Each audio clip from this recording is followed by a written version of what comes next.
Good evening. We will reconvene this public hearing. The day is Monday, March 22nd.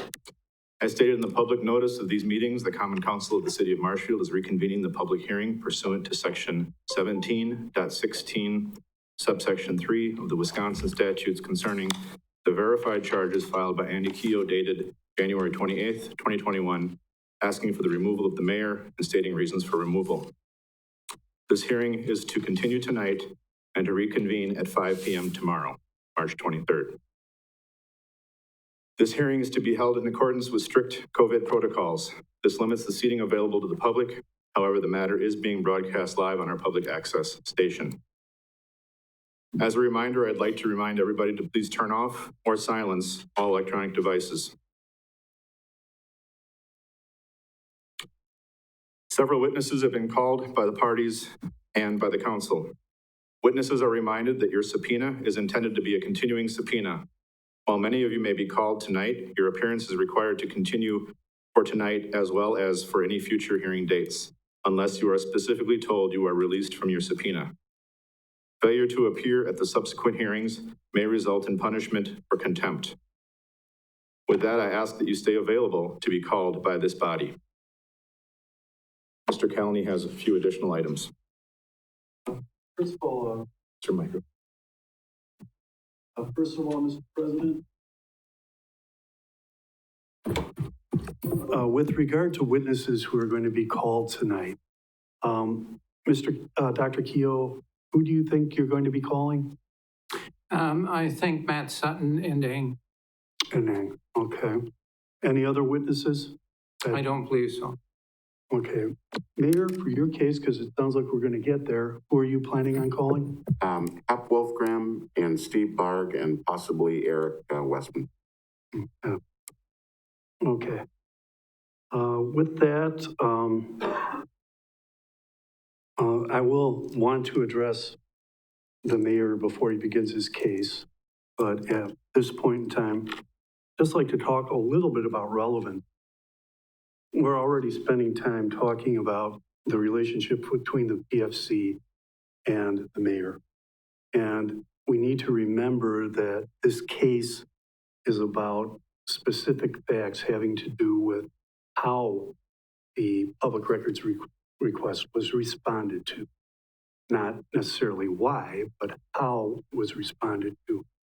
The three issues continue to be, was the mayor's reaction to the public records request misleading? Did he destroy records? And did he try to blame someone else? Those are the issues that are really at issue. So as we go into the testimony, for example, as we go into Mr. Gershman's testimony, I hope that we can stay to what's relevant. In Mr. Gershman's case, for example, any conversations with Mr. Barr are definitely relevant. That has to do with the exchange of the public records. The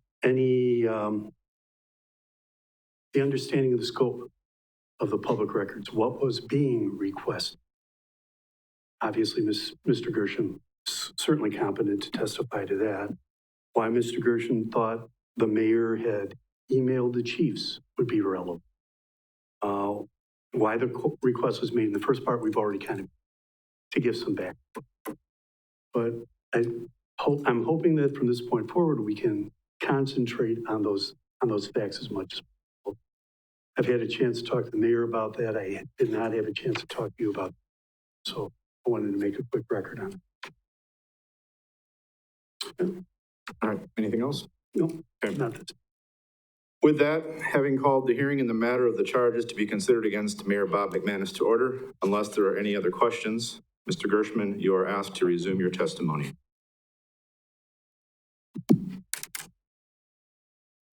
And as you take your spot, I would like to remind you that you are still under oath.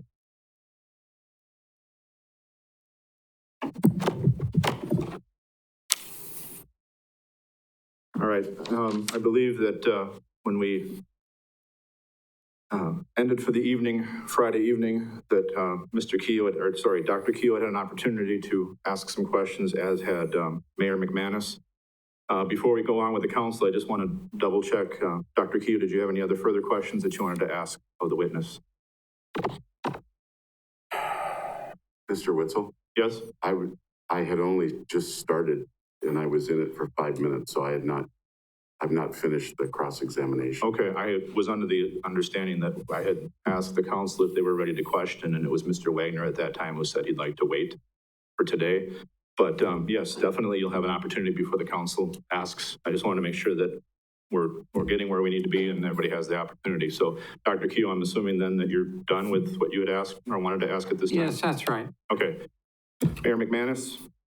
And I have, I heard what the court said, and I hear that. And I did over the weekend knock down my questions from 35 to 14.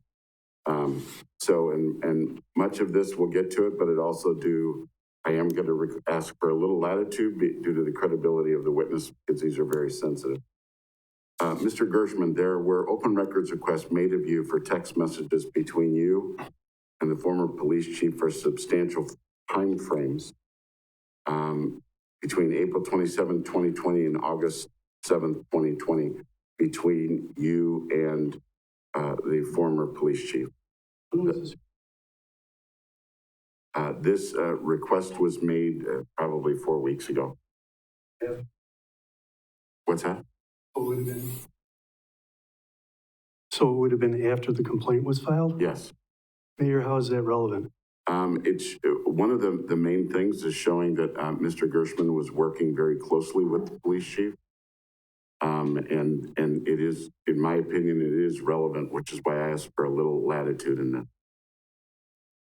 What I'm concerned about is it also, I don't know, I don't really know the context, so I guess I can give you a little leeway to get into the context. But again, the issue goes back to the 3 questions that have been posed by the complaint. So unless there's some relationship, it's probably not an area we should go into. But let's see what. And again, with all due respect, I am looking to the credibility of the witness. Okay. Sir, do you remember that? Open records? I've had multiple open records requests and a fairly recent one from you. And your response from after multiple emails from the city administrator was finally on March 13th. Steve, unfortunately, I do not have any text messages from those dates. The phone that I had during that time frame is not the phone I currently use, and I do not have that phone. Is that correct? I do not.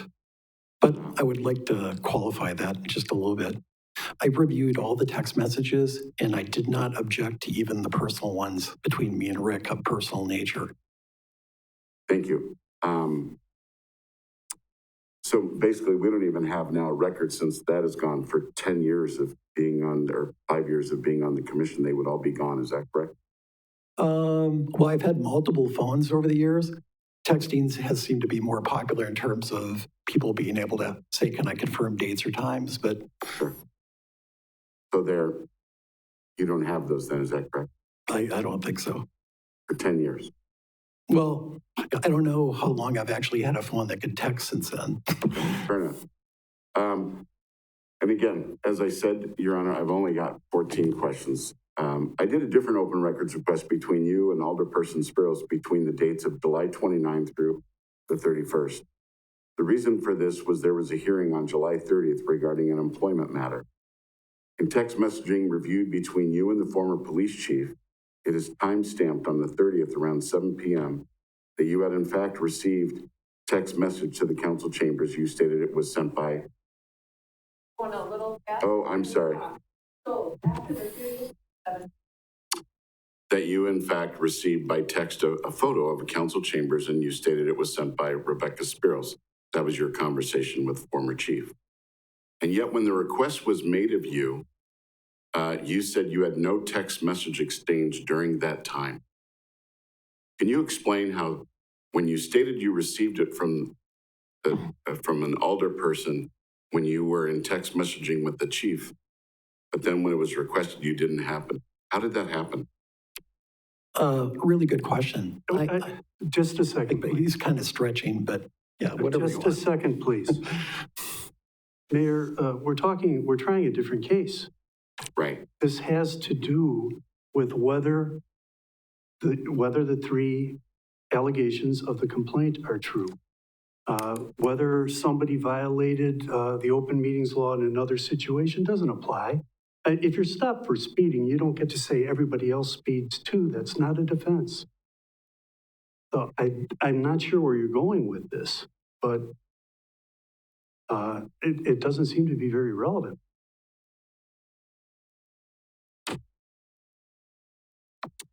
Did you want to answer that or no? That's fine.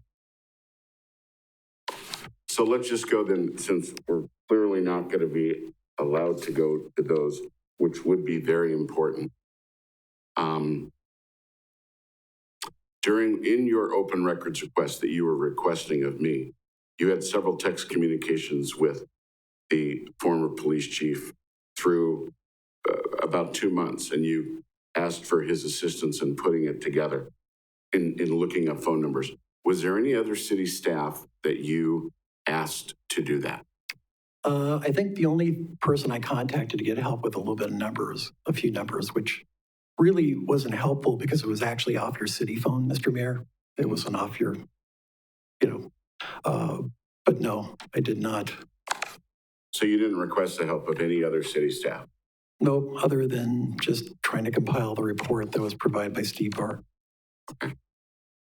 Is it normal, do you know, for somebody doing an open records request, the one that was conducted on me, where they ask for the help of the police chief? Well, I don't think it's unreasonable in my role on the commission to just ask if any of these numbers were referring to people that worked at the department that would show communication between you. I think it was a reasonable request. Let's just jump forward then to August 6th, when you chose to make the criminal investigation on me. Is there any reason that you picked the exact same day that the former police chief was going out on the second leave to hear me out, to file your complaint on that day when you knew what was taking place? So I can tell you something, there was no correlation between the two because I was working on that multiple days before that. I had a conversation with DCI.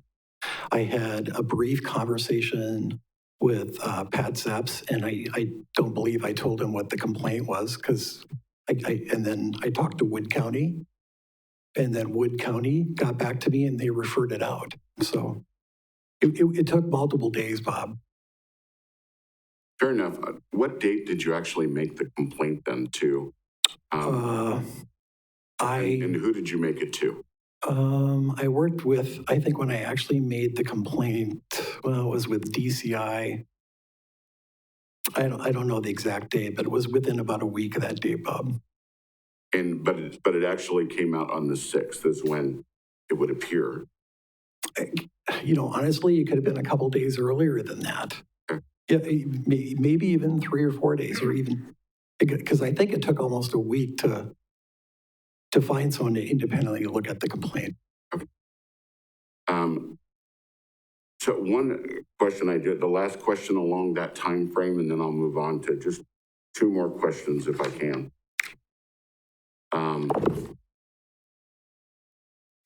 How is it that the media knew so much about the complaint? If we don't know, you went to DCI or maybe Pat Zepps, or who gave the media the complaint? If it was filed on the 6th, how did that work? I don't know, Bob. I don't know. I talked to multiple agencies. I don't know. Okay. I just have 2 remaining questions. On December 30th, you received a complaint from the city administrator regarding the removal of the former police chief. Even though the public, the council, and even Commissioner Meyer was really tired of waiting, you did not call a special meeting. You just waited 14 days to the next regularly scheduled meeting to hear the complaint. And yet to review the investigation that was completed on me, that came back with no charges, that did rise to the level of a special meeting. Let me answer that question. So the complaint got forwarded by the Common Council. I met with Hap Wolf Graham. He also coordinated with Von Briesen. And there was a series of processes that had to go through. Rick had to be served, there's some legal documents, there had to be announcement for motions, and Hab Wolfgram told me our regular meeting date was fine. I was conferring with him the whole time. And the second part of your question is why we had, if you could just re-ask it. No, it was very interesting how there was something to that level would not be a meeting sooner, just an organizational meeting to give the complaint. I understand what you're saying. Yeah, That's fine. it really was Yeah. a combination of the city attorney, Von Briesen. They had to serve Rick, and there was a process. There was no delay at all. We wanted to move it along. The final question is, at that special meeting that you had where you were discussing my complaint that had gone through investigation and came back with no charges, was there discussion at that commission meeting in closed session on who was going to make the complaint? There was not. There wasn't. Really, what it was, Bob, is the majority of the commission really wasn't even aware originally of the open records request. They were aware of the complaint. Part of the reason why I wanted to review it as a body, because I knew everyone on that commission needed to be aware of the scope of what the investigation showed. Fair enough. Thank you. All right, now that Mayor McManus has had a chance, did you want to cross? No, thank you. Okay, and then we'll move on to the council at this time. Are there council questions for the witness? I do have one. Yes, go ahead. Thank you. Randy, thank you for coming today. You submitted the open records request, correct? I did. Since you requested the open records request, why was it Andy that brought us the actual complaint that we're hearing today? That's a really, I'll be honest, I just didn't have the stomach to go through it. I just, with the level of stress this commission has been under, just everything that happened with Rick, the issues with the department, the whole interaction with the mayor, I just didn't have the stomach for it or the energy. Thank you. Yeah. Any other questions from the council?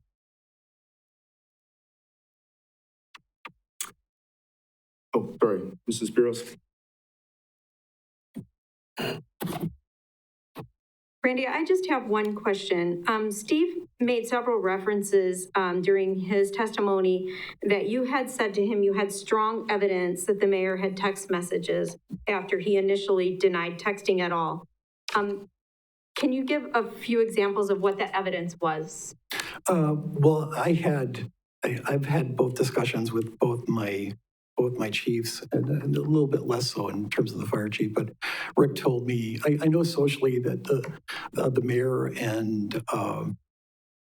and Rick would had at one time got together quite often, and he said it was not unusual for the mayor to text him a lot.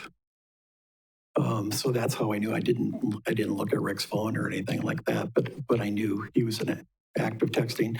The other thing is I could tell from the initial set of bills that I received on the mayor's city phone, there was hundreds of texts per month. So I don't know if there was total maybe 2,000 on the bills I saw.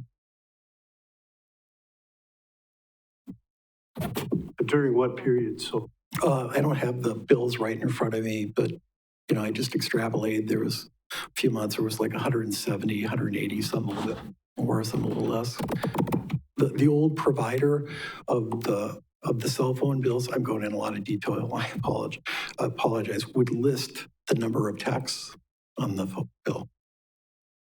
Mr. Cowling, for clarification, when every time I made statements like that, it was about the four corners of the open records request on text messages that were valid to that, which I'll be going through when I do my case. it appears folks are getting caught up on the difference between none at all and none or very few in relation to the request. The request was very specific. And actually, Mayor, that is a point you might want to I am. draw on a little bit more. Anything further, Mrs. Spiros? Okay, anybody else from the council who have any questions? Dr. Keo, did you have any cross? No, thank you. Mayor McManus? Nope. Okay, thank you. Ask if either one would be likely to want. Oh, are either of you gonna want Mr. Gershman back sometime this evening Or or tomorrow? I can't imagine that I would, but I'm not going to say that because I want him to have to stay down here instead of go up to the lake. Okay. Who would you like to call for your next witness then? Dr. Matt Keo? Sutton, please. Okay. Matt Sutton, please step in front of the court reporter to be sworn in.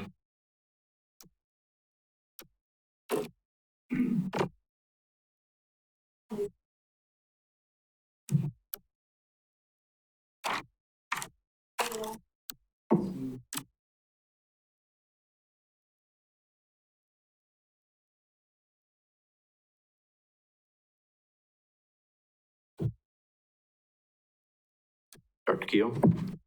Matt, thank you for being here. I only have a couple of questions. It is my understanding that you helped the mayor organize his emails on his city-supplied cell phone. Is that correct? That is correct. Did you erase any text messages from his phone? I did not. Not only that, I didn't realize he was texting. Okay. Do you know how to erase text messages from his phone? Any phone in general? Any city phone? I guess I've never really done it. But do you think you could do it? I'm certain I could. Okay. I'm not going to ask you if I could do it because I can't figure out how to turn my phone off. Does the process of erasing or wiping a section of your phone require a high level of skill? I would say, in my professional opinion, no, it does not. Okay. Now, the way I think about it, and this is very amateur, I think of it as sort of bands and a graph. We have voicemails, we have emails, we have telephone calls in and out of the phone, we have Facebook stuff, and then we have a band of text messages. How does one go about erasing everything, the text message section of a phone from a specific date earlier? I do know that on cell phones, they have it where you can adjust the amount of text messages that are saved, meaning you can have like 3 months worth of text messages. So after it's older than 3 months, it would get deleted. I do know that's one way. All right. So there are ways to do that. Yes.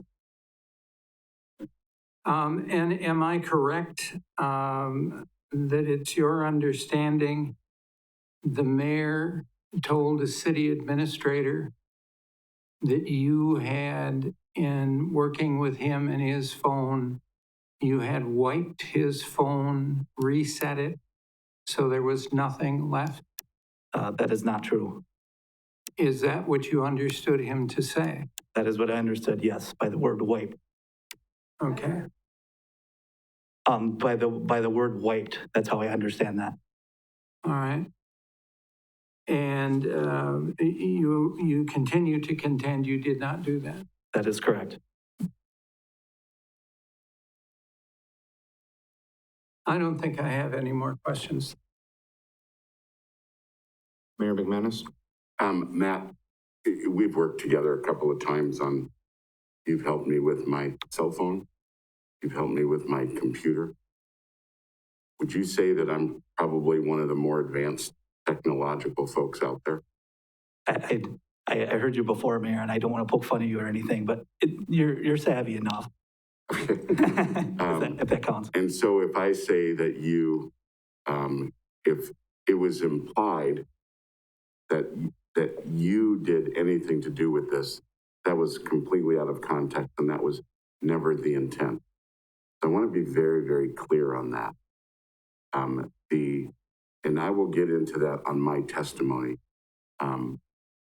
Because when you worked on the phone, what I told the city administrator at the time when this came up is that you worked on the phone. I don't know if something else came out or what happened. However, that's a separate issue from what we're dealing here today. And so if that is the way, I hope you didn't take it that way. If it is, that was a mistake. That's all I have. I'm sorry. If I could ask a question, did you hear any exchange between Steve and the investigator with regard to the allegation that the mayor had said that you had wiped the phone?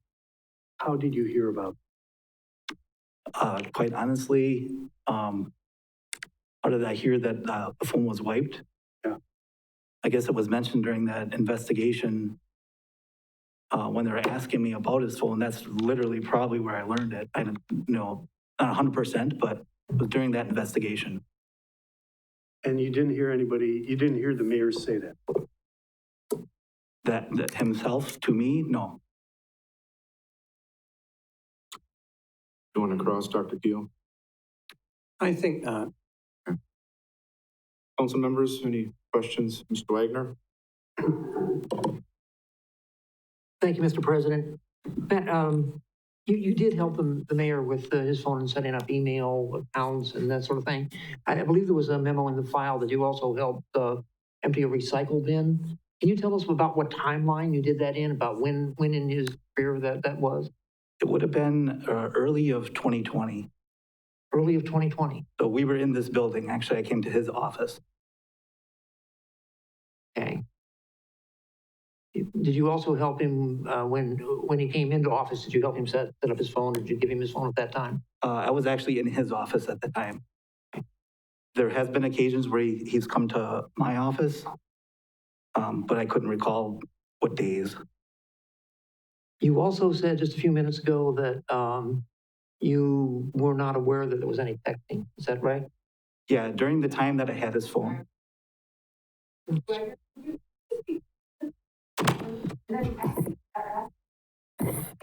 Okay, thank you. Let's see, how did we put that? How were you aware that there was you said you were not aware that there was any texting. How can that be? I never looked at his text messaging, so I was not aware because I never looked. It wasn't part of what we were working on. You were just working on setting up folders? I was helping with his email, correct, during that time. Okay. And that period of time, by setting up those folders, you never actually deleted or eliminated anything? I did not. You didn't have to go into a recycle bin then and mess with it or anything? I believe the reference with the recycle bin is with his email. So the recycle bin in your email is what that reference is. Okay. All right, thank you. Mr. Paschal? Thank you. Matt, what's the make and model of phone that the mayor carries? It is a Galaxy S9. Actually, it's the same phone that we issue to all staff. We all get the same, well, it's not the exact same model, but the Galaxy Samsung phones are the ones we issue to all staff. Okay. I happen to carry the same make. I don't know if I have a 9, but I know on my phone it's a 6-step process to delete emails.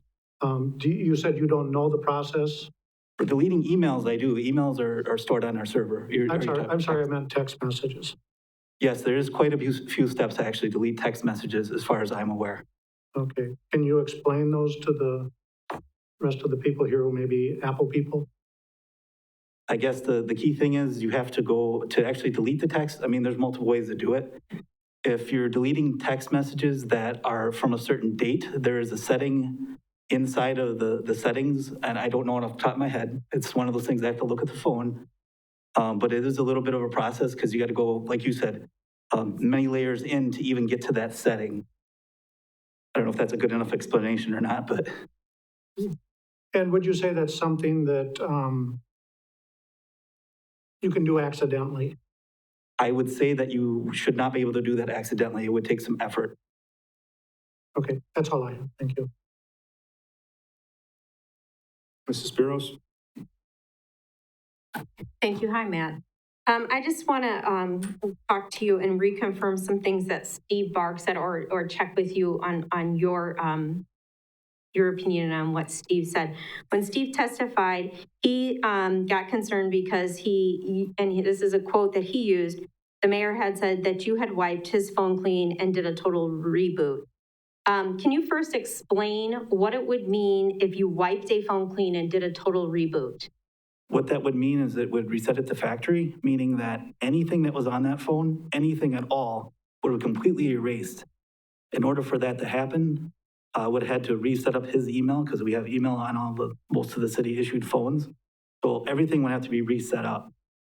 I have done it before to like phones that, for example, the phones that actually are right in front of you, those are phones that we had issued a new phone to a staff member, and then we wiped them and we're using them for something else. Can you tell if a phone has been wiped? By looking at the files that are on the phone or the absence of the files, I could assume pretty well if it was wiped or not.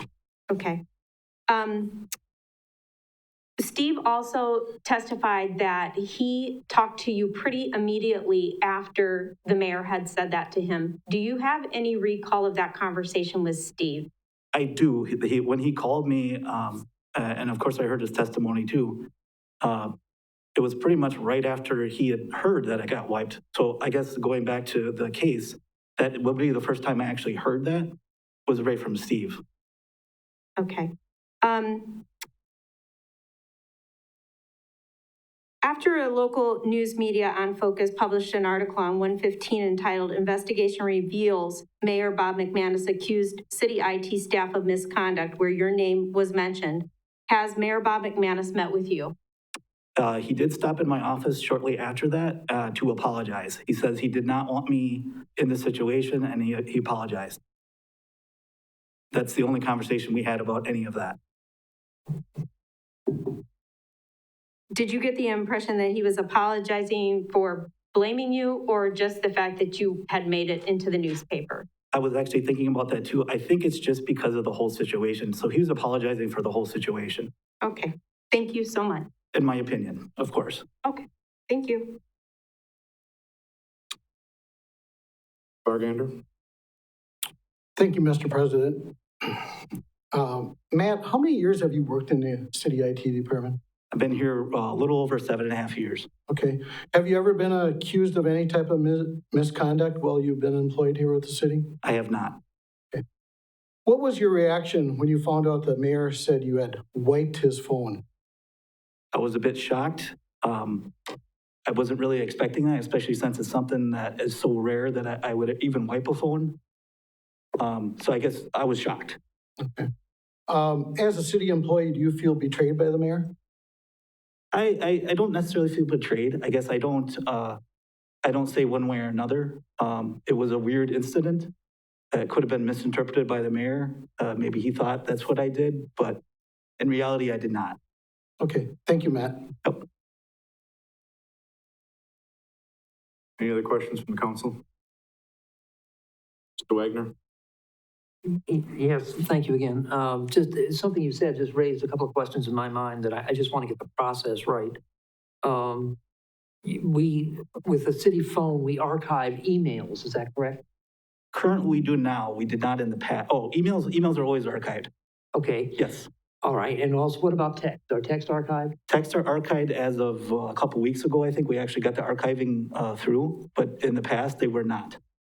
Okay. Now the question to the process is, if I delete emails from my phone, is it also deleted from the archives? It is not. The emails are actually archived, and even if you delete your email straight out of your email, it is still archived. We can still retrieve them.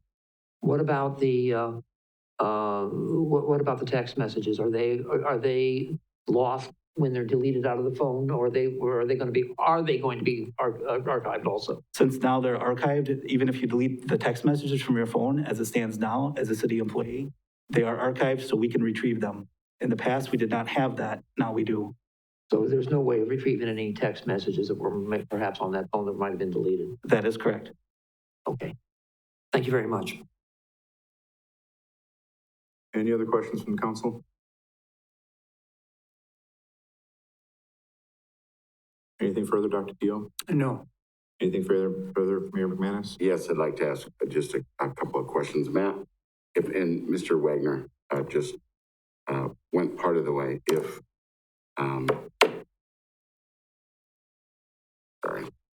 If you are going to,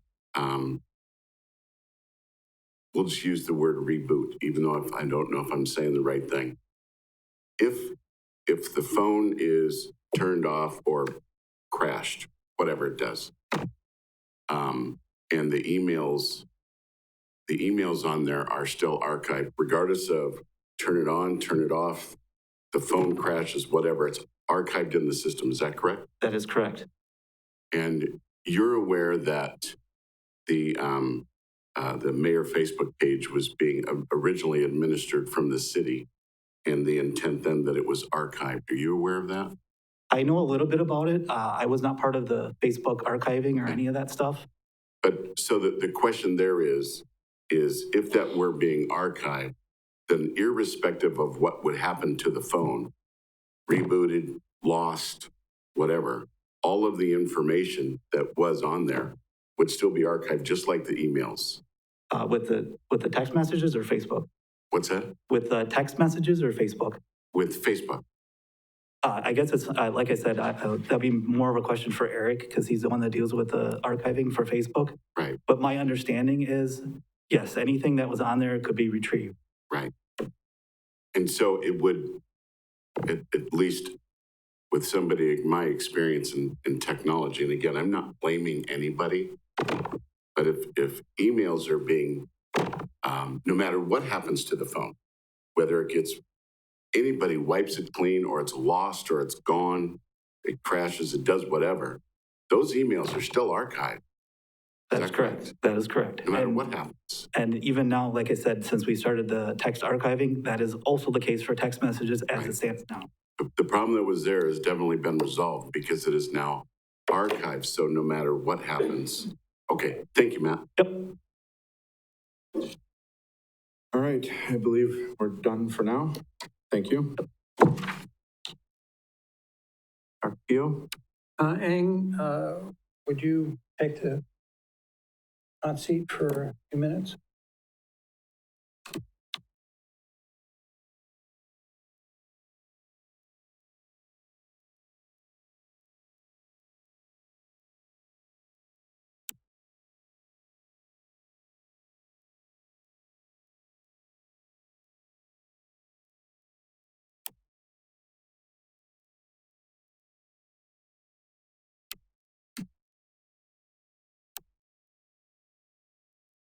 Dr. Keo? Thank you.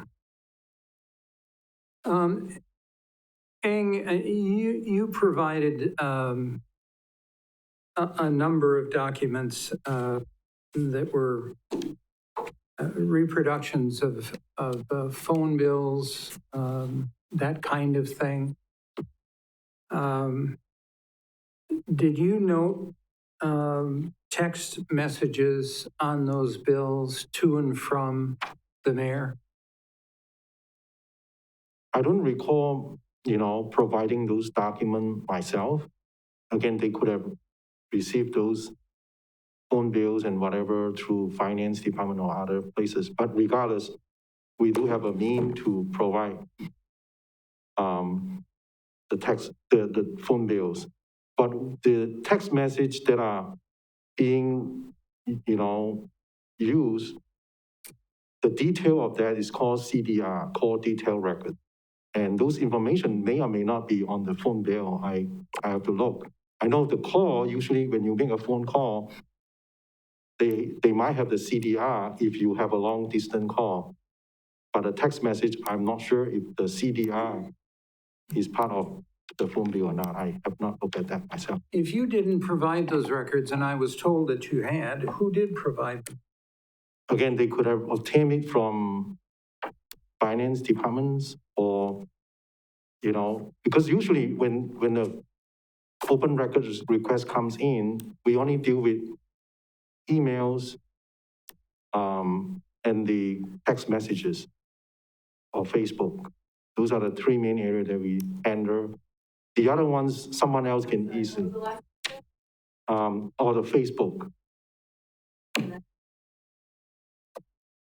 The other informations are handled by other departments, like the phone bills, frequently.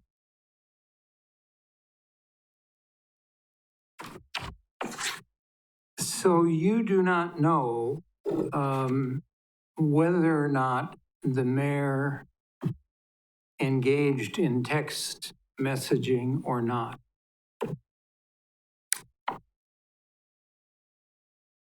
I guess we don't track that. So when we issue our smartphones to our users, we don't always track in terms of how much usage per se. What we track is, at times we might review the phone bills just to make sure that I'll be getting the best deal out of the data plan or whatever plan that we have from that perspective. But I don't review in terms of, okay, so-and-so did 200 messages versus another person, not from that perspective.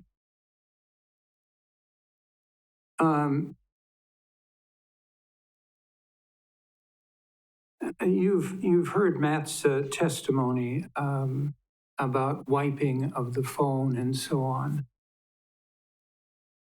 Can you affirm that the mayor's phone was not wiped and rebooted? Yes, I could certainly do that. I can even provide you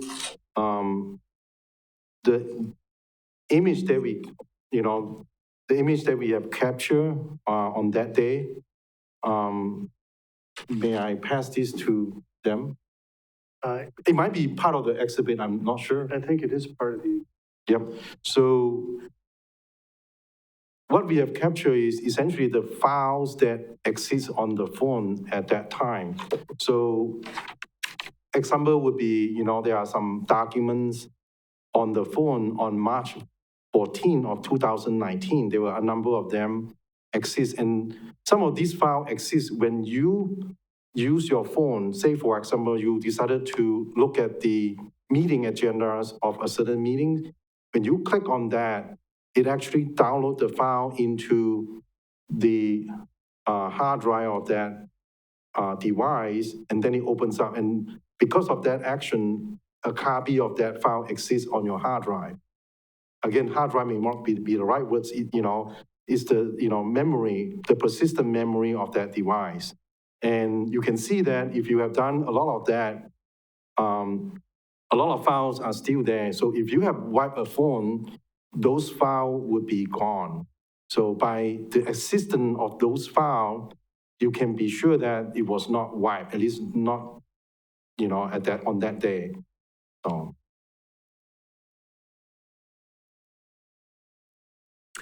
I sort of feel like I'd like to ask questions of the council members. Attorney Kelly, did in the packet that they all received, did they see the bills that I saw? They had the same exhibit you had. Okay, and so the bills that indicated text messages, all of the councils saw those? And you could count the number of text messages to and from the mayor's phone month by month. Is that correct? That's correct. I think if you bring up the documents, you could see that. I think it's in the middle of the PDF file somewhere. Yeah. All right, what I really was hoping for two things from Eng. One was a confirmation that the mayor's phone was not wiped, and the other was that there was evidence of significant text traffic on the mayor's, to and from the mayor's phone, based on the phone bills that are in the packet of materials that everyone received.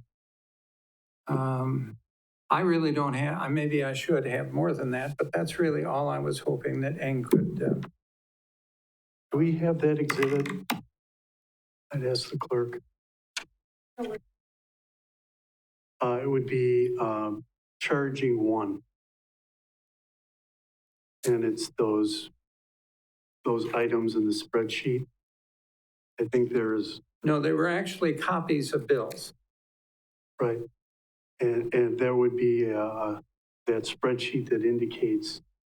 Tom, did you say, you seem to, you're nodding as if you know what I'm talking about. Yes, it would be in this packet, and as we look at the table of contents here, we saw it flash through the screen a couple of times last.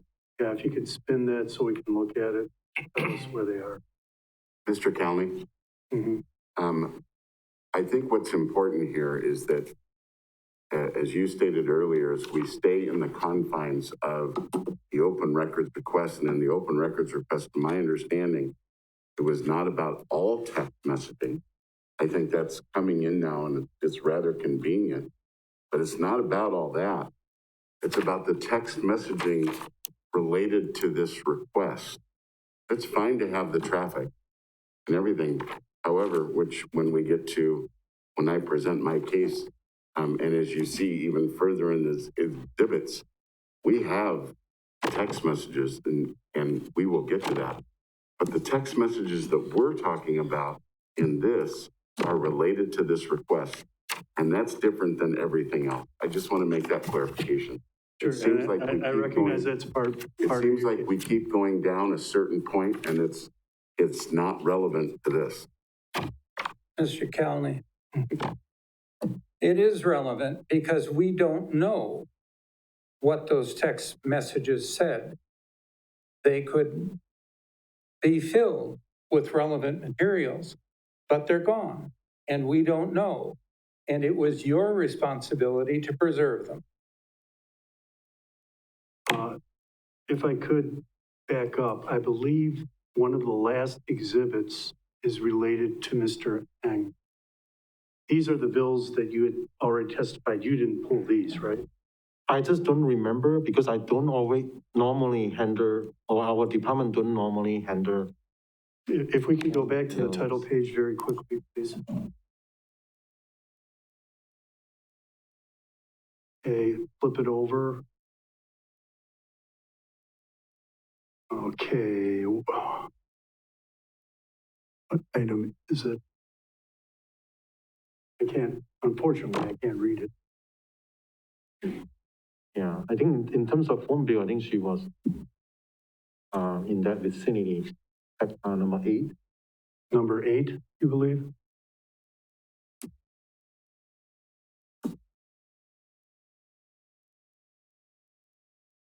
Yep. Yeah, those are the phone bill.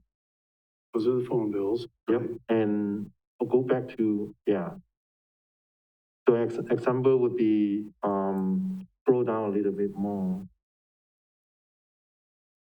Maybe not on this one. Go to the next page. Here you go, there's text message sent and received. We show 1 on this one, but you got to look at other pages. There are some that have more and some that have less.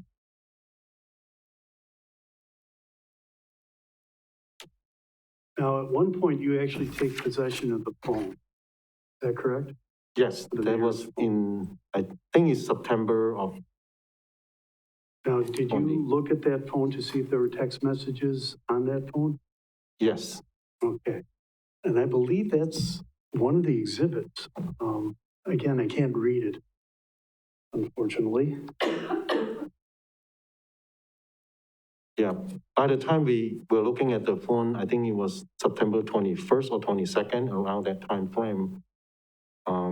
What we were able to extract messages up to, from July 22nd up to that day. That's all pretty much we can find. But yeah, so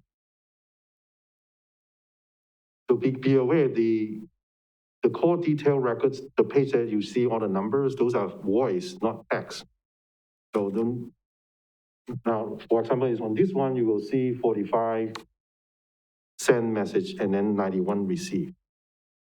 But that does not mean, you know, if you pitch down and then you see the CDR, but those are for the voice, not necessarily.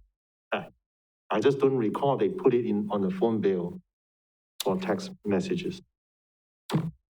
Now, you had referred to a document before and you were holding it up. Is that a document you produced for the detective? Yes. And what is that document? Essentially, just a print screen at the time that we capture to show that these are the files that exist on the phone. Because at the time, when we were told Matt wiped the phone, and we look at the phone, is, you know, we say no way Matt could have wiped the phone because they are the files that I mentioned earlier. These are the files that are on the phone, and these are probably triggered because when you click on an agenda or whatever, or minutes, those PDF files downloaded to your hard drive of your phone, and therefore they exist. So if the phone has been wiped, you know, back in March or April of 2020, when Matt was helping, you know, Mayor in terms of organizing the email, then you would not have anything. This, you know, those March 2019 file could not have existed because they would have been gone. So everything from April or prior should have been gone in theory if the phone was wiped. So. Okay, was there a period of time where there was records that were missing? I guess we did not inspect everything. Well, our main goal was to try to fulfill the open record request. And based on the request, we were to fulfill that time period in which we were not able to find any text messages prior to July 22nd. That's all we can say. And that's what I want to get at. How did you know you couldn't find any text messages in that certain time frame? How did you come to that conclusion? Because when all you need to do is go into the text messages program, and you can just scroll to the top, and these are the, or when we extract all the messages out, the earliest message that has a timestamp is July 22nd, and nothing prior to that.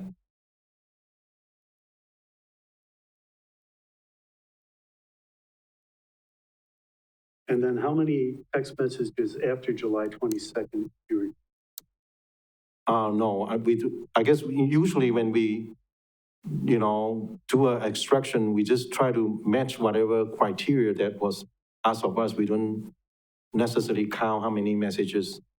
Oftentimes we hate to say this, we see, but we don't read into the messages that much because our job is not to analyze the messages or anything like that. Our job is to fulfill the open record request, nor do we have time to really sit around and read through all the messages. So.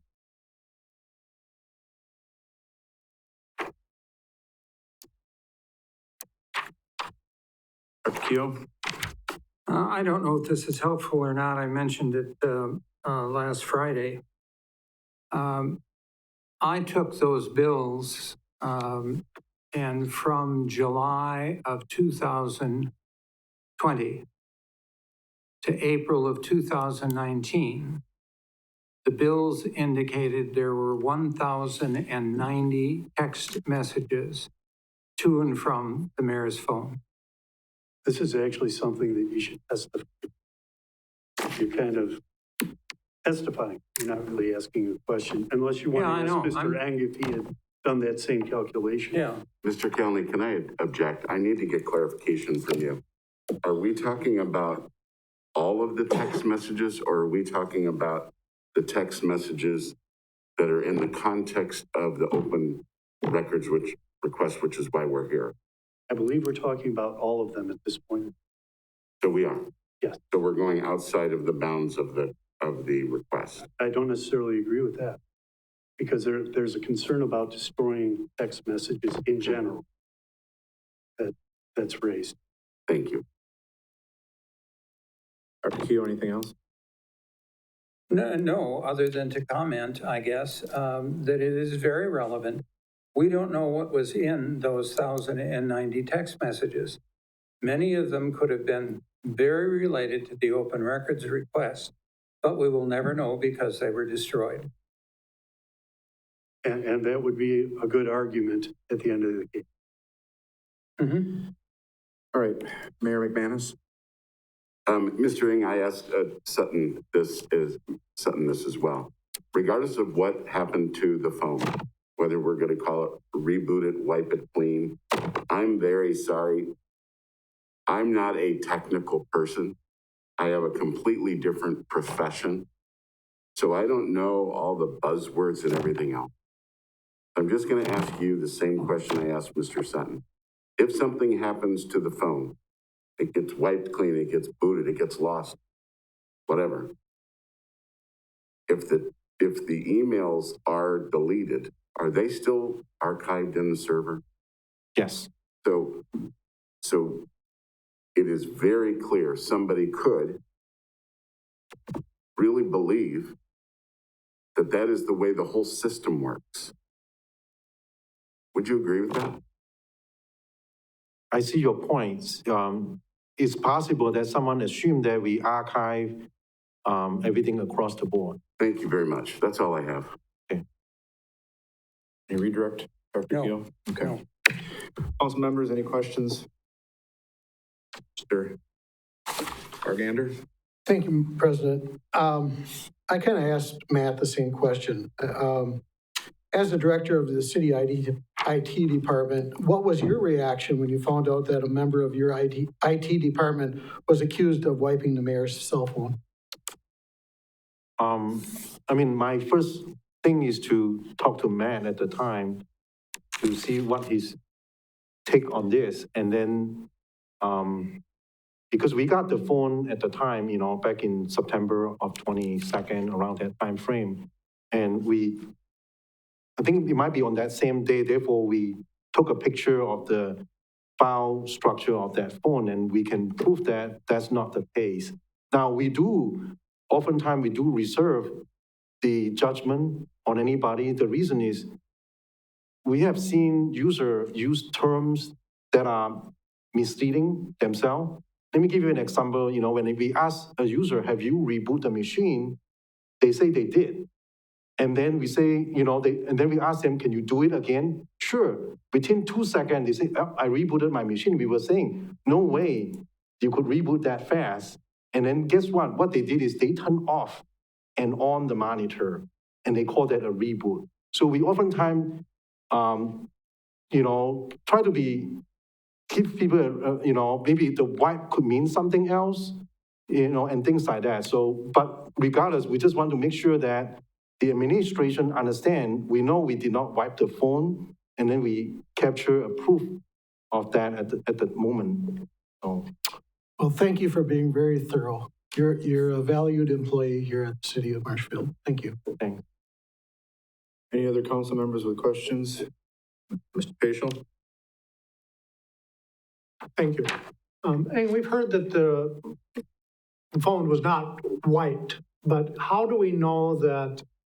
Can you explain to us how we know that email or text messages were erased from the phone? Again, our comment at the time is we can only recover messages from July 22nd till that day, which is September 21st or whatever. Again, by no means we imply anyone delete anything, but given that chances are you should have more text messages than that, then those are the assumptions that someone else want to make or derive from. That's kind of our realm of things, but our job is to provide whatever we can out of the phone at the time. Okay. So we don't know that there were text messages made the mayor sent or received any text messages during that period of time.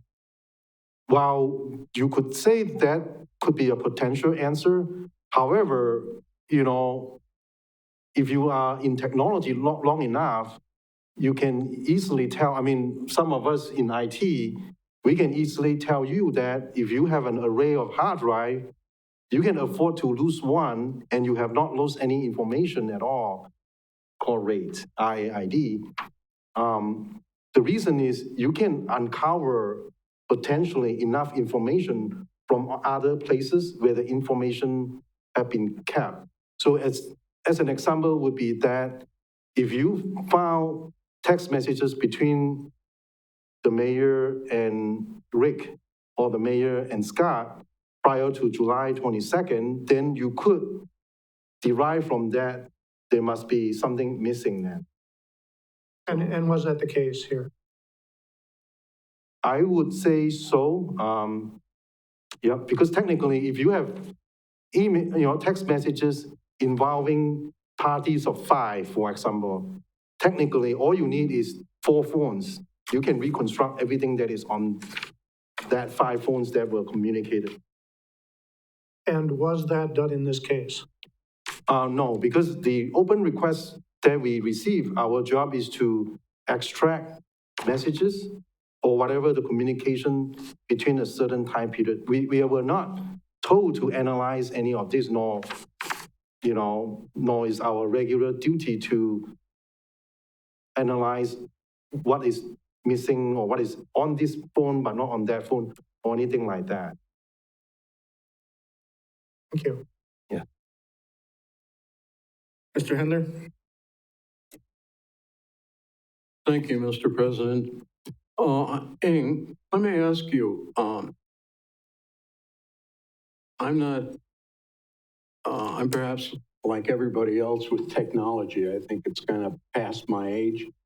But is there a program that you can buy from a technology store that can wipe the phone?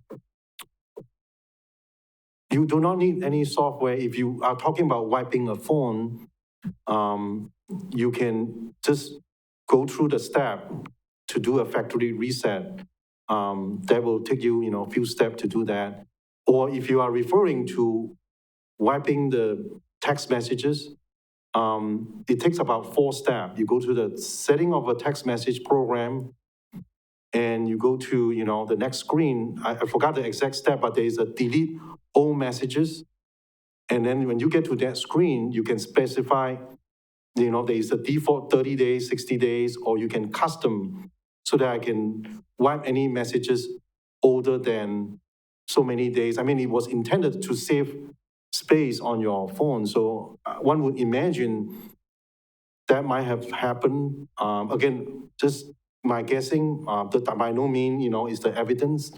Part of the reason that I would make that assumption is, if you delete message between, let's say, between person A and B, you would only delete that person. But if you have a clear cut that you do not have any messages prior to a certain date, then likelihood would be that you probably have, or someone did, do the delete all messages and then pick 60 days, for example.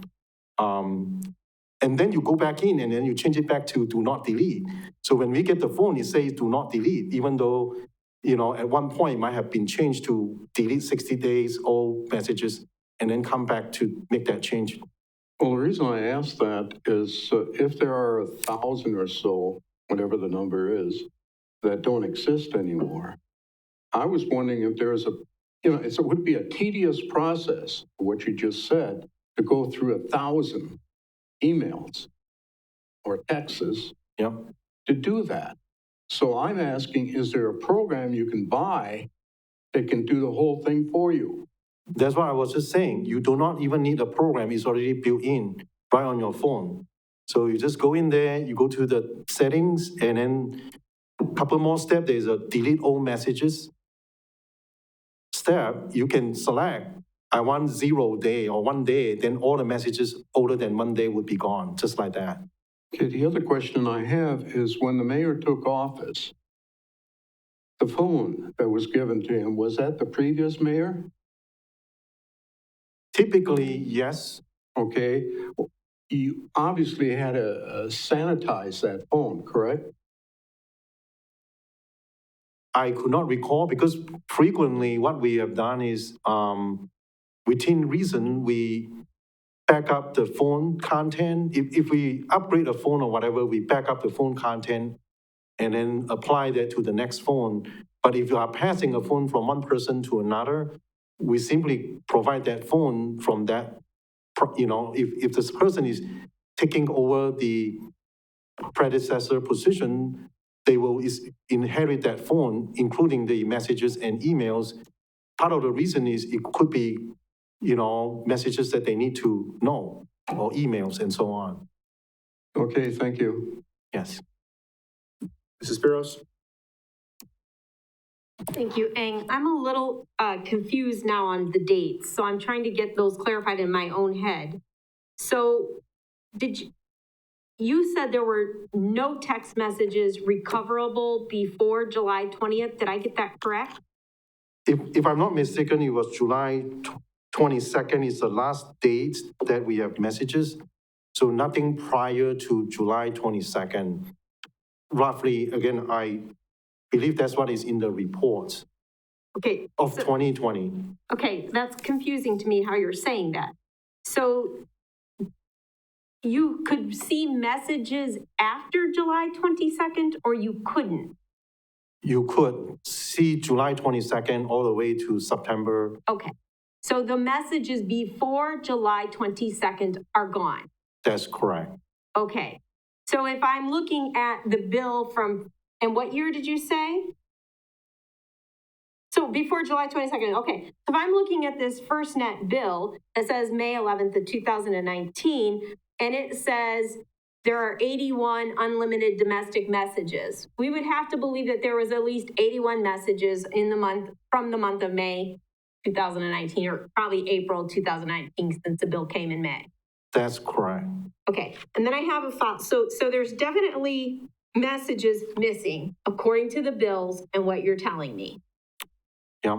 Okay, so I have another question because I don't understand. There's bills in here from FirstNet, and then there's bills in here from, what was it, AT&T or Alltel or something? Yeah, because we were on Verizon up to a certain point. Again, I have to look at the phone bill to be sure. Either, sometime in 2019 or whenever we switch over to FirstNet. And that's who you have now, is FirstNet? That's correct. Okay, got you.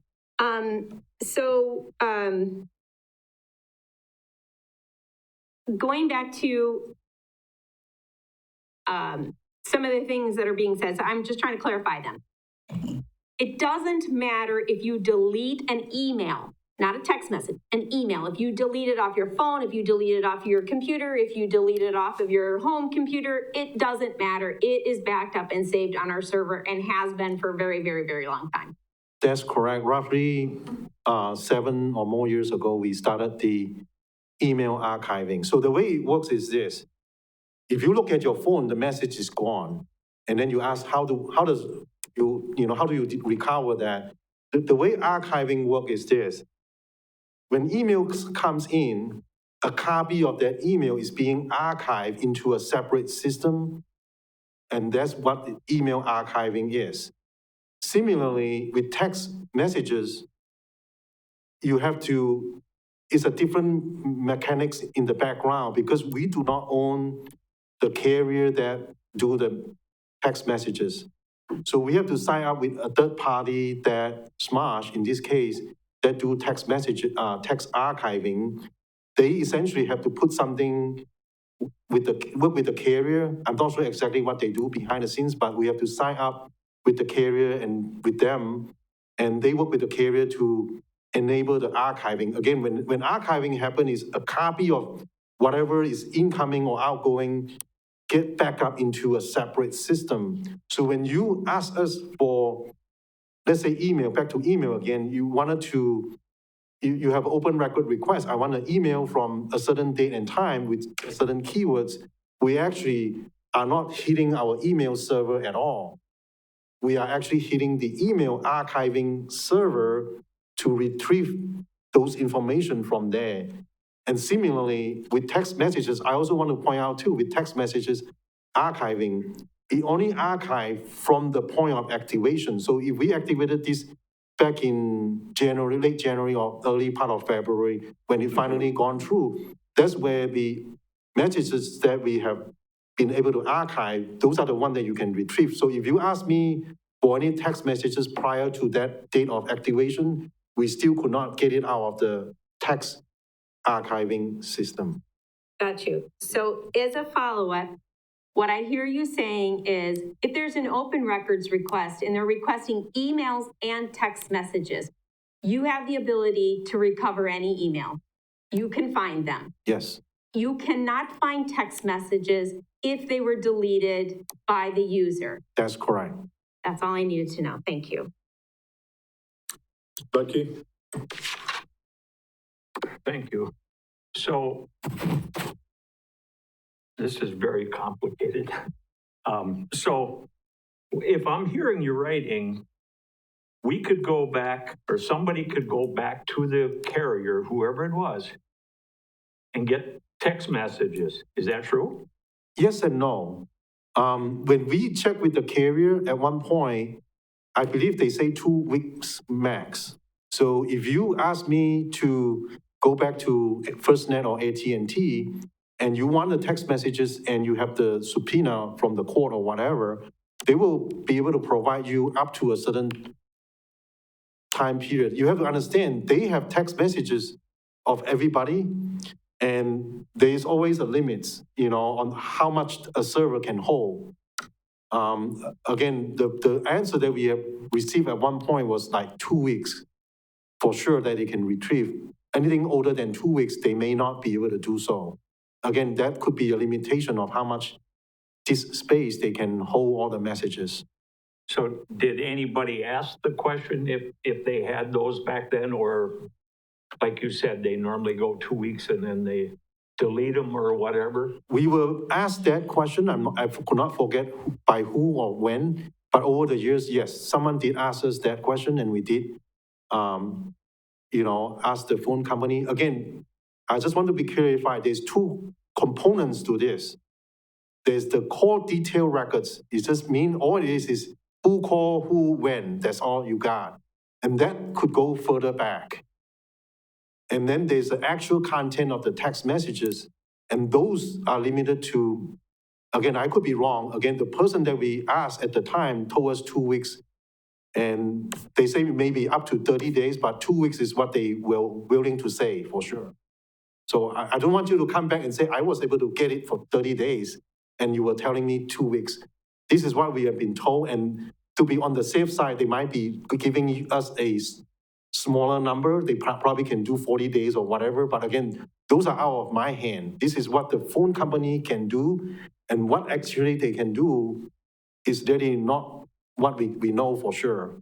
That might be their trade secret, or they are not willing to tell you a longer time period because they may or may not be able to produce them in case of, server space limitation or what have you. Okay, thank you. Mr. Hendler? Thank you. And I've got one question. Okay. The text messages might not exist, but the telephone bill does, and they were paid, correct? Yeah. So in other words, something took place, but we can't prove what took place. Is that correct? You could say that. Again, I just want to be fair in the sense that if you know that the mayor has communicated with 10 people in total, so including the mayor, you got 10 people, say for example, if you are able to get hold of the other 9 phones, in theory, you can recover just about everything that you wanted to know. So all I'm saying is, in the context of if all you are interested is the mayor, Rick, Scott, and Pets, and so on, if you can get hold of the other phones -1, N-1 essentially, you essentially could reconstruct everything within that confine of the 4 or 5 parties that you want. But if your goal is to, I want to know everything, definitely, then, we will have a hard time in terms of, getting that. Again, when we fulfill an open record request, or at least by definition, we were only providing whatever we can find. Our job is not to uncover the missing piece. We were, at that time, we were assuming that, the detective that was involved would be involved in doing so. Again, I'm not sure what they were involved in, or potentially, I do not want someone to come back and haunt me in the sense that there's forensic software that someone could have used potentially. Again, I'm not sure how effective it would be for a forensic software to go back 2 months or older to find those missing messages. All I'm saying is, when someone asked that software question early on, maybe I wasn't complete in the sense that there are actually forensic software that one can utilize. And that's why, FBI or other places, when they get hold of someone's computer, after, certain period of investigation, they can sometimes uncover stuff up to a certain point. Does that make sense? All right, any other questions from the council? Mr. Wagner? Yeah, just a quick one. I think this is getting to Mrs. Spiros' question there. One, there were no text messages recovered before 9/24, September 24th? Or was that the date? July 22nd. July 22nd, I'm sorry. July 22nd.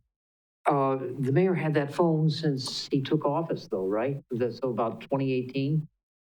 Were there no text messages from 2018 to 2020? That's what we were saying. That's all we can find on the phone. But there's absolutely no trace of any text messages prior to that? At the time when we received that phone, yes. Okay, thank you very much. Yeah. Any other questions from the council?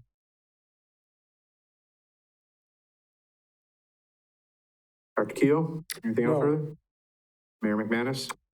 Yeah, I just have 3 follow-up questions.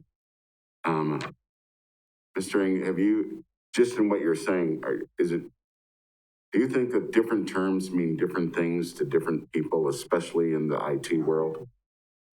That's correct. We always hold off in judging anyone's or deciding what they mean, because we have seen, we support a wide range of users, that some that are real tech savvy, from some that are less tech savvy, and oftentimes people say a term that means one thing versus what we actually understand from a technical standpoint. Yes. And do you find that in your world of IT, there's a different whole almost language of different terms that are used than a layperson would? That would be correct, yes. A layperson might say, I just rebooted the whole thing when all they did was turn it on and off. That happened a lot, yes. So sometimes do people that are not in that industry maybe not understand everything? That's true, yes. Would you say that's common or uncommon? It's very common that people use a terminology that we in IT world would not use or characterize the situations because it means differently. Is that because, in your experience, do you think that that's because they try to hide something, or they sincerely just don't know the difference between reboot, wipeout, and turning it on and off? I think they just simply would not know the difference. Thank you. In relation to an email on a phone, if you delete an email out of your inbox, yep, it goes into your trash. Yep. Then if you try to delete it out of there and permanently delete it off of your phone, it's still in the server, isn't it? It's still archived. That's correct. As I was explaining, Yes. when you have archiving on, you actually have a totally separate independent system that any email incoming or outgoing, a copy of that is being stored on the archive system. So no matter what you do or not do, another copy is on the archiving system. So no matter what you would do on your phone, no matter what, it's saved on the archive system. On the archive. Yes. Right? The final thing you mentioned, and I want to mention this, and I'm doing this for example, I'm not doing it anything else, but Mr. Hendler brought up the fact that did the former mayor have my phone or did he have his own phone?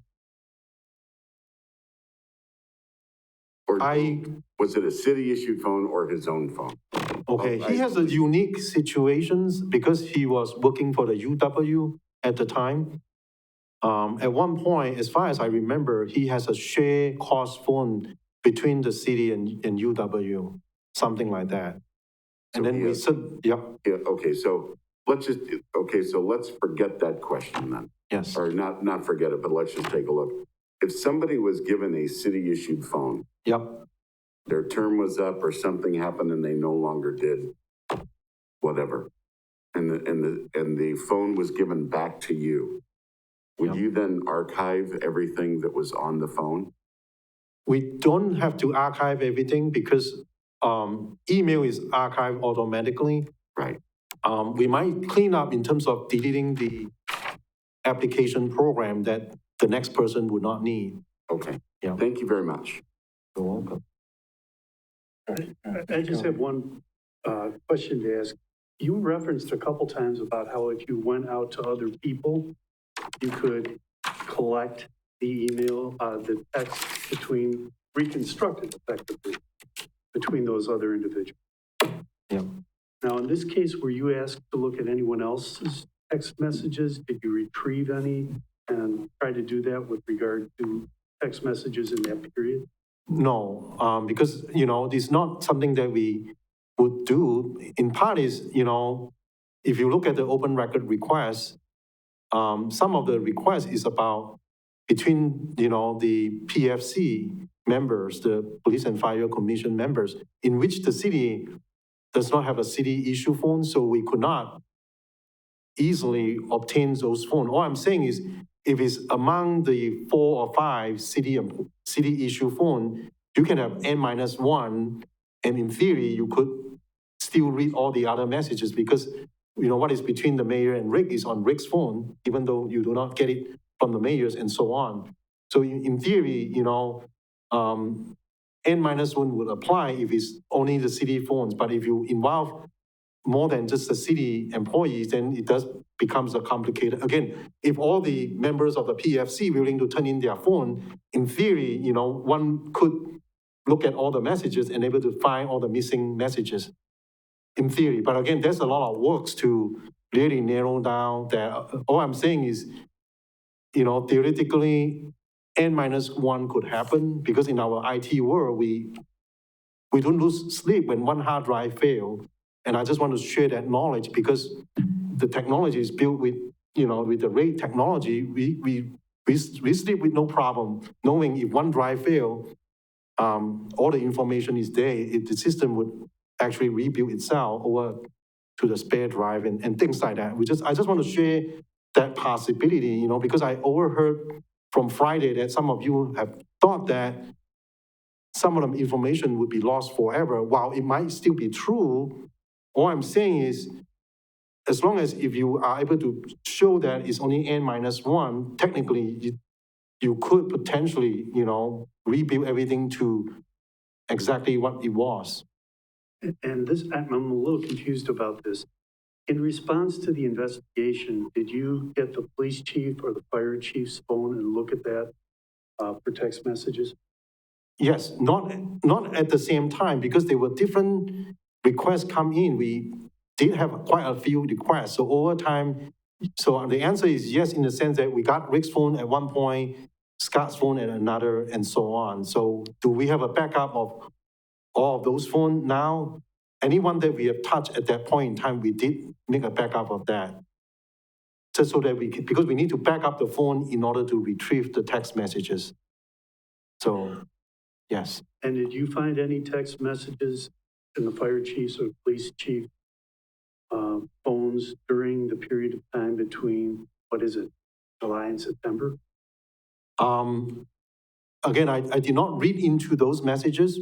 I could not tell you yes or no. It's highly likely they are, but again, we browse through them. We do not read into the messages in detail.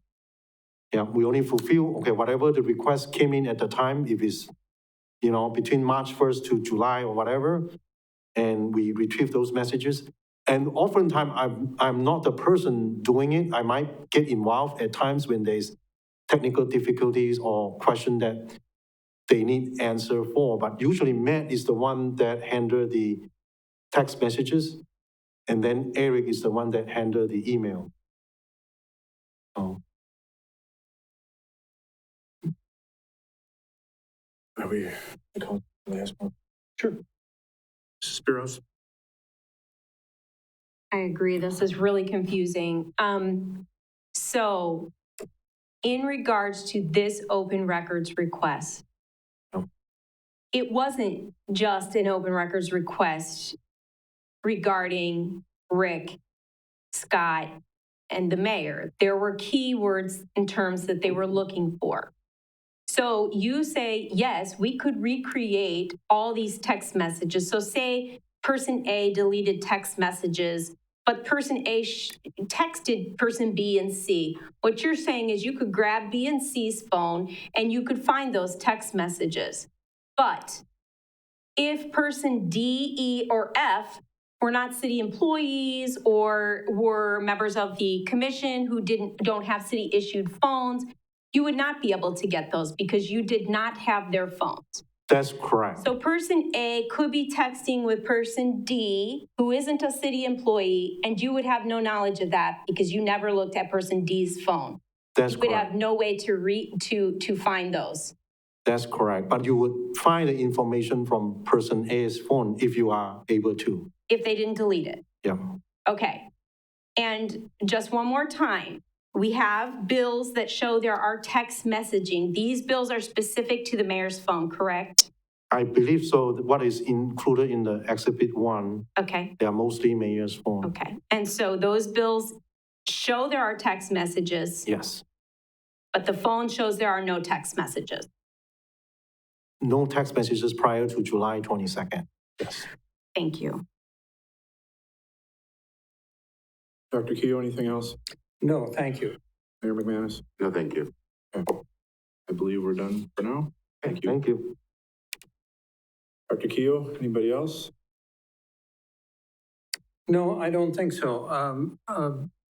I told Mr. Kelly that the two new witnesses I would call, it'd be very brief, and I think I kept my word at that. And I have no more witnesses to call at this time. Okay.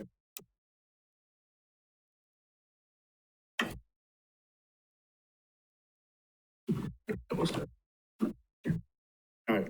Yes. Mayor McManus, are you ready? Yes. Okay. Who would you like to call? Steve Barg. Okay, Steve Barg.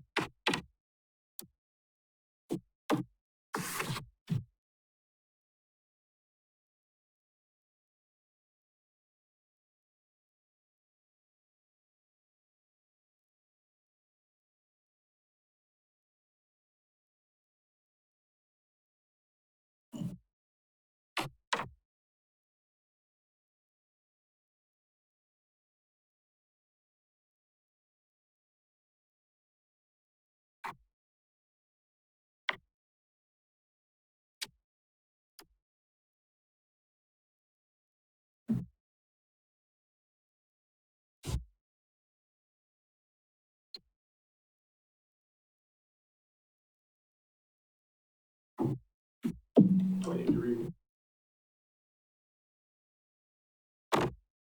Reminded me.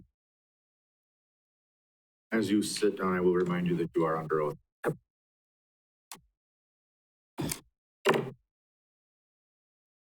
Steve, I have just a couple of questions for you.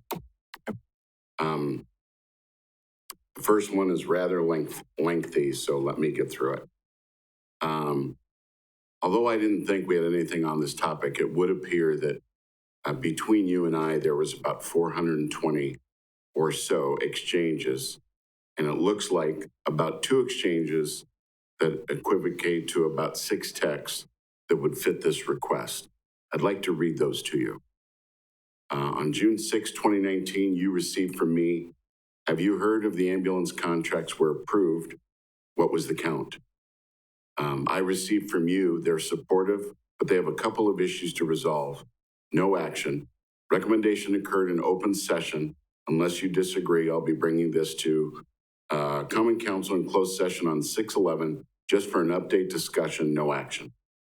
On 8/20/2019, I sent to you, I'm glad Andy will be here today, but I believe moving the meeting to City Hall is not a discussion point, but rather informing him. What issues does he need to be in discussion with you and the city attorney? On 8/20, you responded to that. I can do that, but expect to hear pushback. With the ongoing discussion about the process for approving the transport contract with the clinic, Andy is still questioning why the council has a role in this. Hap wrote a memo months ago that I believe I shared with Andy, but he disagrees with Hap's interpretation of state law on council versus PFC roles, especially here where PFC has optional powers. Then I sent to you, you guys still in the meeting? You responded, just got out a few minutes ago, or you work, I can call you. Based on this is why I said initially that I don't text much on this subject, which was in the bounds of the open records request. Is that your recollection of the text as well? I do recall the text in question. And what happened was, so you do recollect those, and you do recollect some 435. I don't know if I recollect all 435, but I do remember those brief exchanges regarding the status of the ambulance contracts. As I stated in my opening statement, I really did believe that my texts were archived, just like my emails. That's what I believe. I'm understanding that I signed a document that was in the case. I did many documents in the very beginning. The excitement of being a new mayor is profound. Mr. Mayor? It's a question. Oh, okay. It's literally a question. If I could please be given that latitude. However, I truly do believe when I got my new phone, just like my emails are deleted from the inbox, are archived, the same thing happened with my text messages. This mistake is mine. But it is never intentional to withhold anything. You'll remember at the time of the open records request, Steve, we had a lot of things that we were dealing on with the city. We knew that the budget was coming up heavy on everyone's mind. We were working on the CIP program. We were in the midst of emergency orders related to COVID and the dramatic effects it had on staff, updating the pool project and the decision that had to be made to close last year's season, possible litigation on a few different issues, canceling major events because of COVID here, keeping everyone safe. Weekly community leaders meeting to have strong communication throughout the city, and developing a business grant program to help our local businesses. All this to say that at the time, we were busy on a day-to-day basis, and I was also working a full-time job. So when I said I didn't text much, my whole thing was, and I'm sorry if that got out the wrong way, I truly meant in my heart of hearts that it was regarding this. I simply, if I had this to do all over again, Steve, I simply would have asked for your text and both chief texts and anybody else that I thought that I would have had text regarding this. I simply did not believe at the time that I had anything in the context of the four corners. Steve, do you concur that at the time of the open records request, all of this was happening? Certainly, it was a very busy time for the reasons you noted. My final thing, Steve, and I say this with all due sincerity, I heard your testimony on Friday evening. It was hard to hear.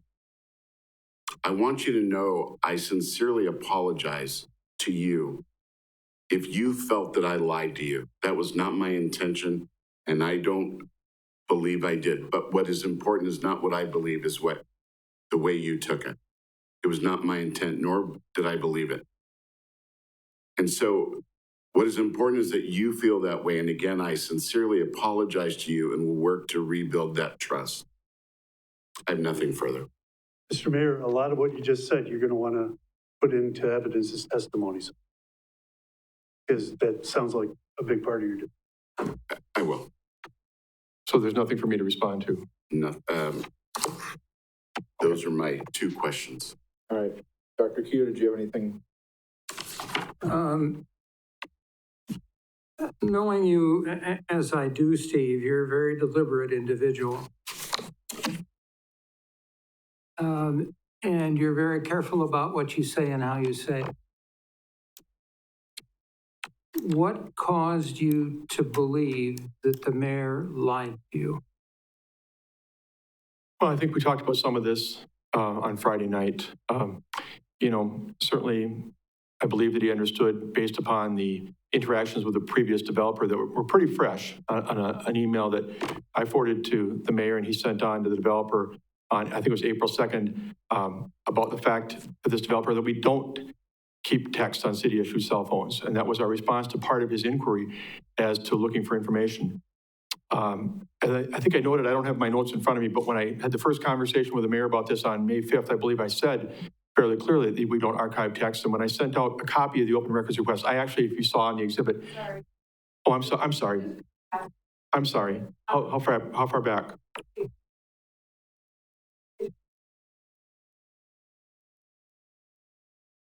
That we don't have text messages in our system. He would need to provide those. And if you recall, I think from one of the attachments, if you look at the copy of the open records request that I sent to him on May 5th, following that conversation, I specifically marked texts where they appeared as a reference to that, the need to secure those. I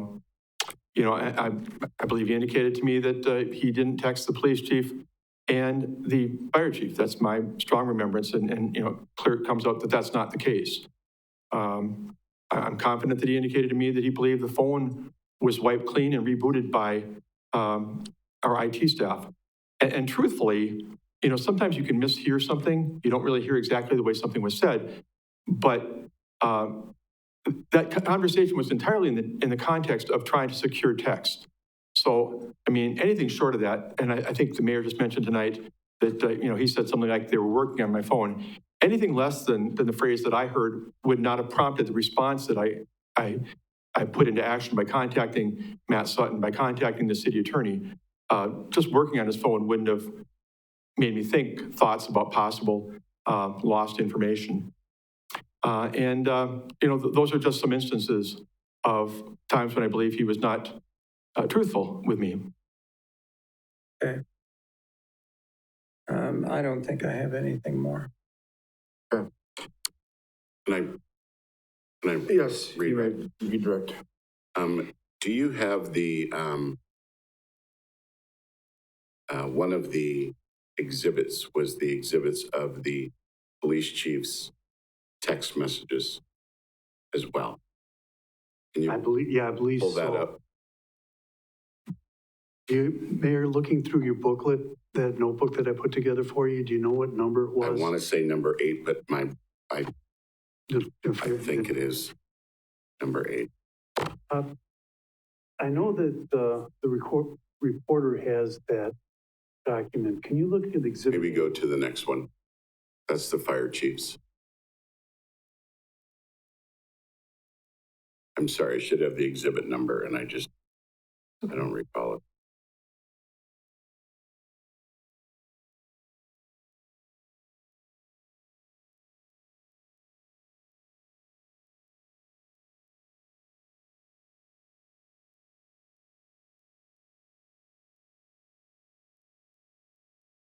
Be the one just before.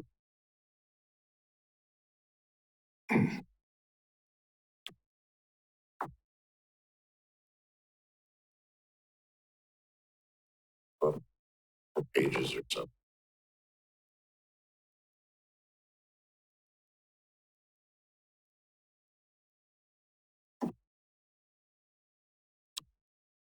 That's all right. That's okay. I'll read them to you. One of the things, Steve, that the Portage County Sheriff did in their investigation is they were able to get the former police chief's text messages. And I believe there's 163 or so that were recovered, in which case I believe somewhere along the lines, they said that they were of little significance. But in the 163 that were there were, it would appear, 3 that would possibly meet the, 3 that would possibly meet the 4 corners of the open records request. One of them was, "Good morning, Mr. Mayor. I know how you like that big selection coming up. Not any more important selection for the city than placing somebody on the PFC. This 5-year commitment could catapult the PD forward or cause it to spin its wheels, which had happened in many other communities. I will be praying for your discernment in selecting the right person. Have a great day, Bob." I did respond on that day just a little bit after. "Yep, it appears this is one everyone wants and good applied pressure as well. I'm confident that the person chosen will be a great asset to the commission and will have the best interest of the city and PD and fire department." Looks like his response to that was, "I have no doubts you will. Thanks." And then there was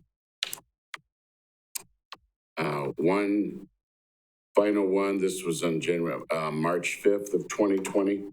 "I have a parting thought. Before you would ever speak publicly in opposition, I would think the attorneys the city is paying for would want to know if you are going to say or do something which may undermine or oppose their efforts. I don't think that anyone from the city should be saying anything at the podium at this stage of the game."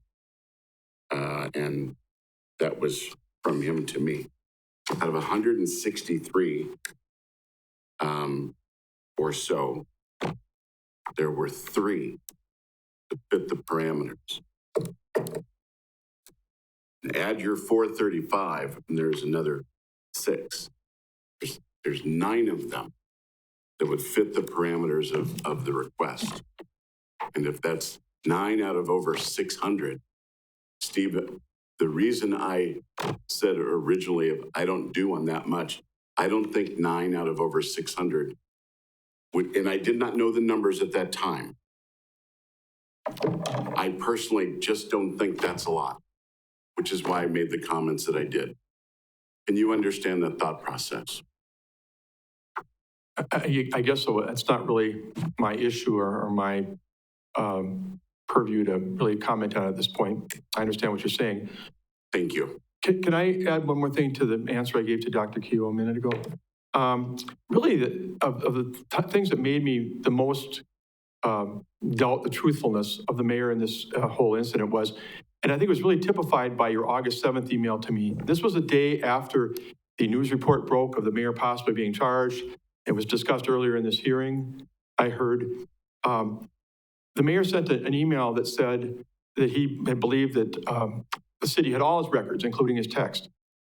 I have to tell you, Bob, that by August 7th, I'd had this interaction with you in multiple ways, including, lastly, the July 27th email that I sent to you at the behest, if you will, of the city attorney, who said, you have to make this absolutely painfully clear what we are seeking from him, so there's no doubt if this ends up going off in a different direction. And but even before that, I counted numerous times going back to that initial interaction with you where I said, we do not archive texts, we do not have them. And that's why I'm going to mark on this open records request that I sent you that we need the text from you. So I'll be honest, I was incredulous on August 7th when you said that you believed we had all that information archived, including text. That is probably one of the chief reasons why I felt you were lying to me at that point, because it just seemed to, I don't know your motivations, but it seemed to defy logic that somehow that hadn't connected yet. I'm really glad you bring that up, and I will respond to that. Steve, I love this city. I've given my heart to this city. I busted my ass for this city.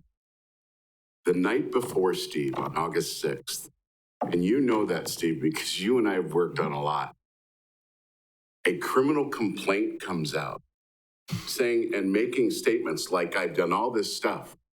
I talked to you on the 6th. You didn't know anything about it. You knew that there was words of it. Talked to the city attorney. He didn't know anything about it. No one knew where this complaint was. Steve, I was upset. I was beside myself. This is all very relevant, but you should be testifying to this. Steve made a statement, and so Your Honor, I've got to be able to give the testimony, or I'm responding to, he just said on that particular day that he made the accusation that I was not being truthful. Okay, I'm trying to give him why. the basis for where it was. Right. I understand what you're saying. Yep. I just think it is important. Oh, it's definitely It is important. very important. I think that's a big part of your case. Because this is when the city administrator, who is well-respected and works his tail off and does a great job, and when he says the statement he did the other day, you know, when you go and you talk to somebody and they found out the day before that they had cancer, they're under that kind of duress. And the other thing, Mr. Calney, is, and nobody knows where it's coming from within the city. I'm sorry, it's quite upsetting. And so I'm sorry if it misinterpreted, if I said things, I was rattled.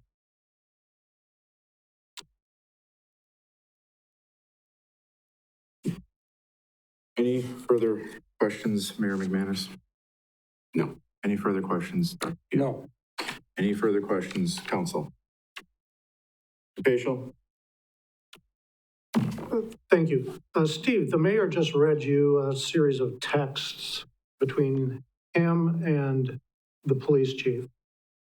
Did you receive those texts from Mayor McManus? I did not. Okay. I received those in September. The Detective Meidel had asked if I could get the messages, if possible, from Chief Graham's phone, since we didn't have them otherwise. I was able to work initially with the Assistant District Attorney for Jackson County, who was handling that criminal complaint, and she referred me to the technology people working on behalf of the city of Eau Claire, who had conducted the investigation on Chief Graham's. They were able to take his phone, which they still had, and secure the messages between the mayor and Chief Graham's, the text messages, put them on I would call it a spreadsheet of sorts, and send it to me. That would have been the first time that I saw those messages. So would you say that that would fit in the parameters of what Mr. Eng was describing to us as reconstructing it from the other phones? I didn't actually hear all of Eng's testimony. If the reference is that we got them some other way, rather than from the mayor, I won't deny that. Okay, thank you. Any other questions from the council? I just have one thing I'd like to clarify, because the mayor was trying to get it to. Could you please go to exhibit, I believe it's 10. You see, yes, exhibit 10.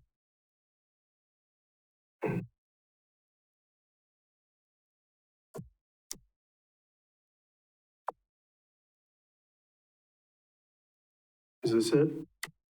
Okay, go down a little bit further.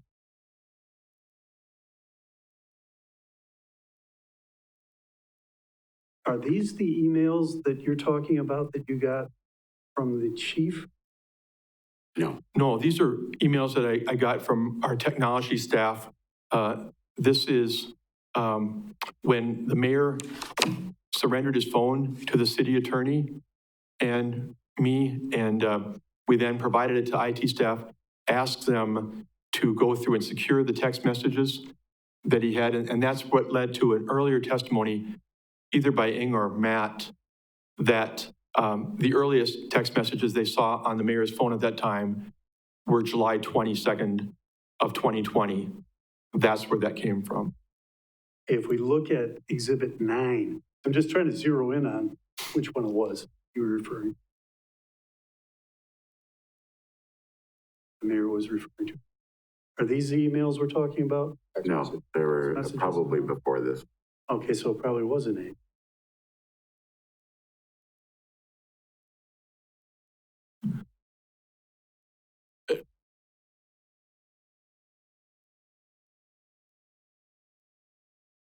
Truthfully, what I got from the Eau Claire technology consultant that I shared with Detective Sergeant Meidel was more of a spreadsheet. And I think that's been entered into evidence somewhere. It looked like a spreadsheet and it documented whatever the mayor said, 170 calls or 170 texts. It did not look like what you just had on the screen. And that is, to clarify, that is an approximate number. That's not a. Yeah. Mr. Wagner? Yeah, I'm a little, the exhibits the mayor had up with the blue background text. What was the source of those text messages? Was that the phone? Or was that Facebook? Was it email? What was the source of that, please? That one. And the others that followed it. Are you asking me? They would appear to me to be from Facebook Messenger, but perhaps the mayor can identify them. That's what it appears. Those are not the ones, those are the fire chief. The other ones were the police chief, and I thought it was Exhibit 8, but it might be.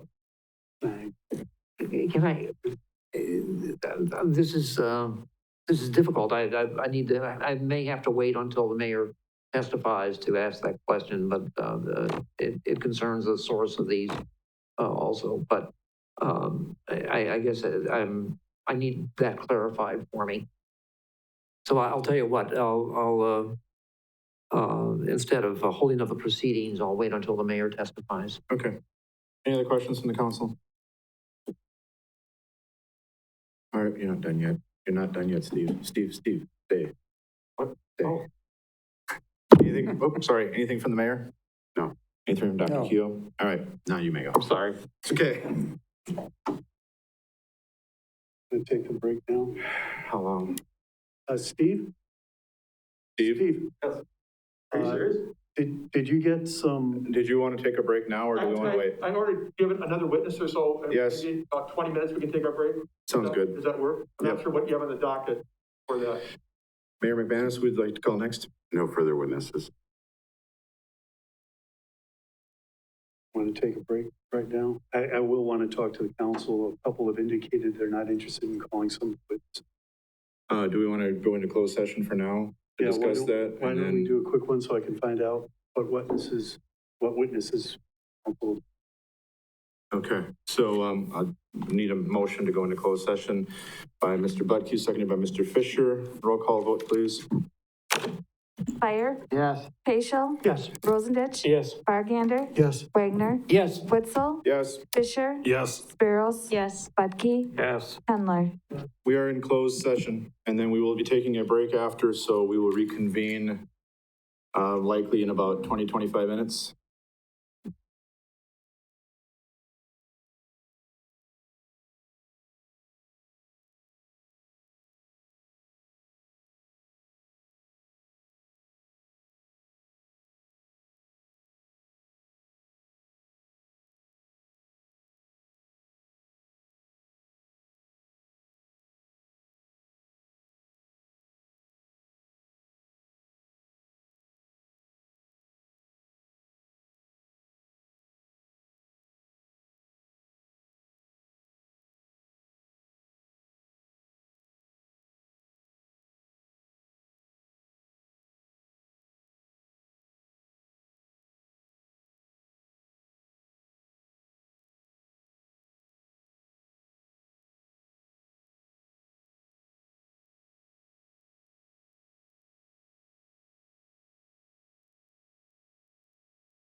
the involvement of the council as the investigatory body as well. So just wanted to make that clear for everyone.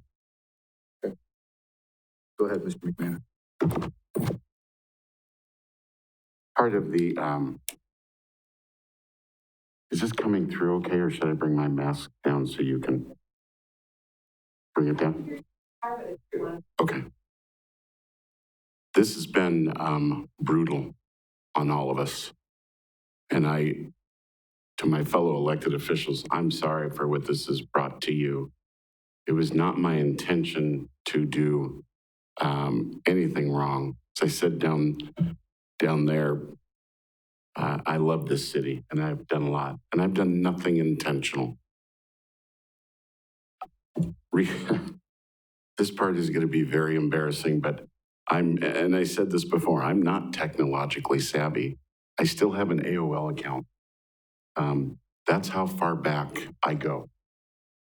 And I don't know a lot about technology. And as I said to Steve, I probably could have handled things a little bit better. It was very busy at the time that this open records request came in. And the way I truly believed that, which is why when I asked Mr. Ng,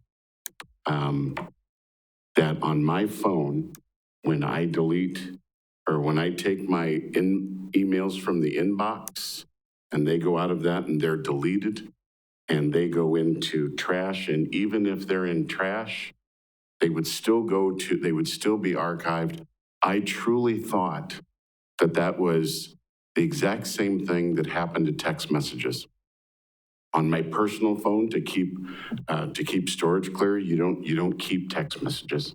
And I truly thought it. Now, of course, the question is, well, you signed a document when you first got in. Yes, that's true. I signed a lot of documents.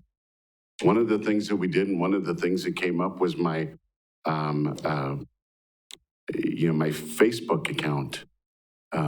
Many folks didn't even know that originally it was archived with the city. That's the way I thought it was. That's truly the way I thought. And one of the exhibits actually shows that at one time the administration of it changed, but you can have many different administrators. It's still archived a certain way. And so those mistakes have led to where we are. However, nothing was intentional. I heard Steve Barg's testimony. Since this happened on August 6th,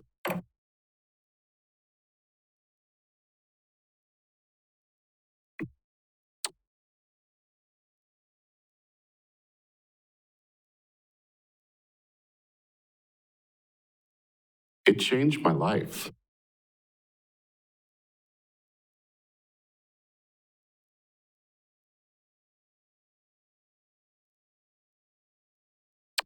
Today I went to the doctor for a easy little thing, and I didn't have a good weekend. My blood pressure was 182 over 124. For this, nothing was intentional. This changed my life.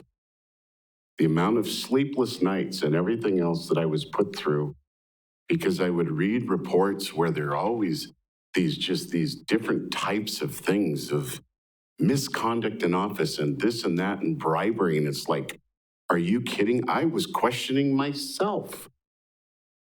Nothing was intentional. And that's why when I talked to Mr. Barg on the 7th and he made the statements that he did, looking back on it, I can understand. But I will tell you, that following day, I was so distraught, I couldn't even see straight.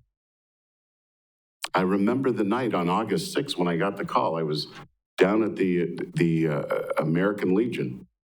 I was listening to music.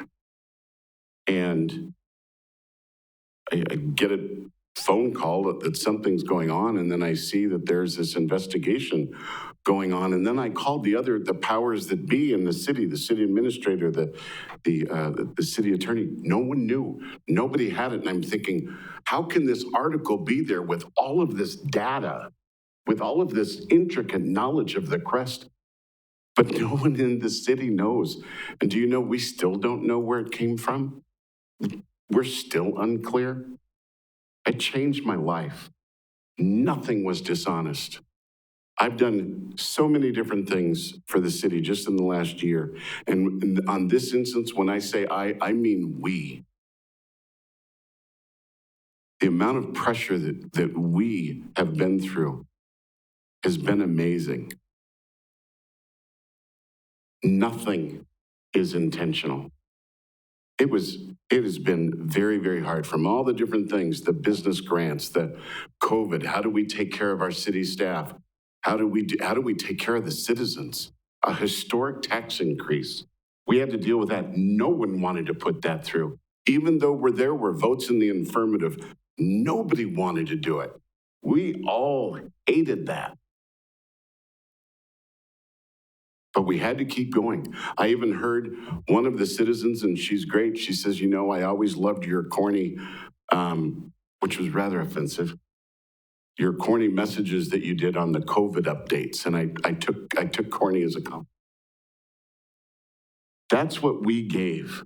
So when I'm starting to hear all these other things about crimes and everything else, I'm sorry, it just didn't make sense. There was nothing intentional. Do people make mistakes? Do you want me to sit up here and say I'm perfect? Because I am not. I'm not perfect.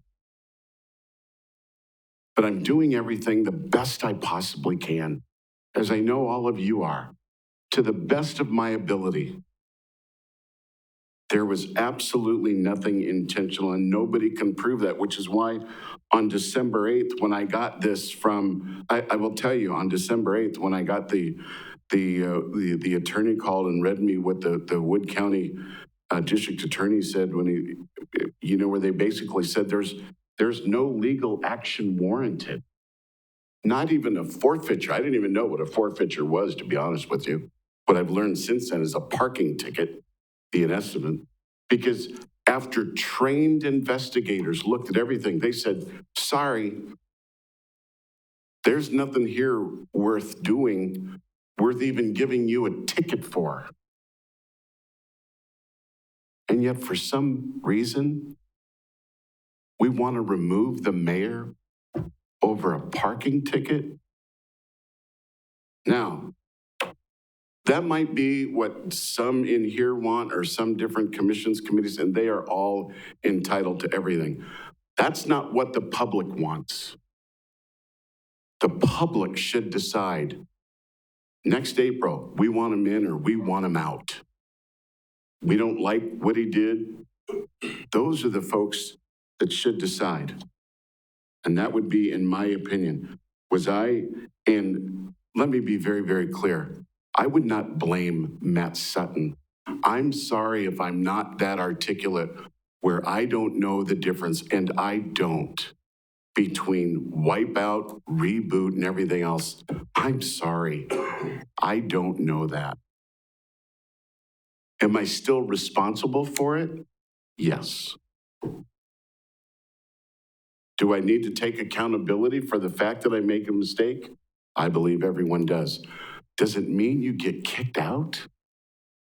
Does it mean you're removed? Does this mean that every time one of us makes a mistake, all right, kick them out? It gets down to doing what is right.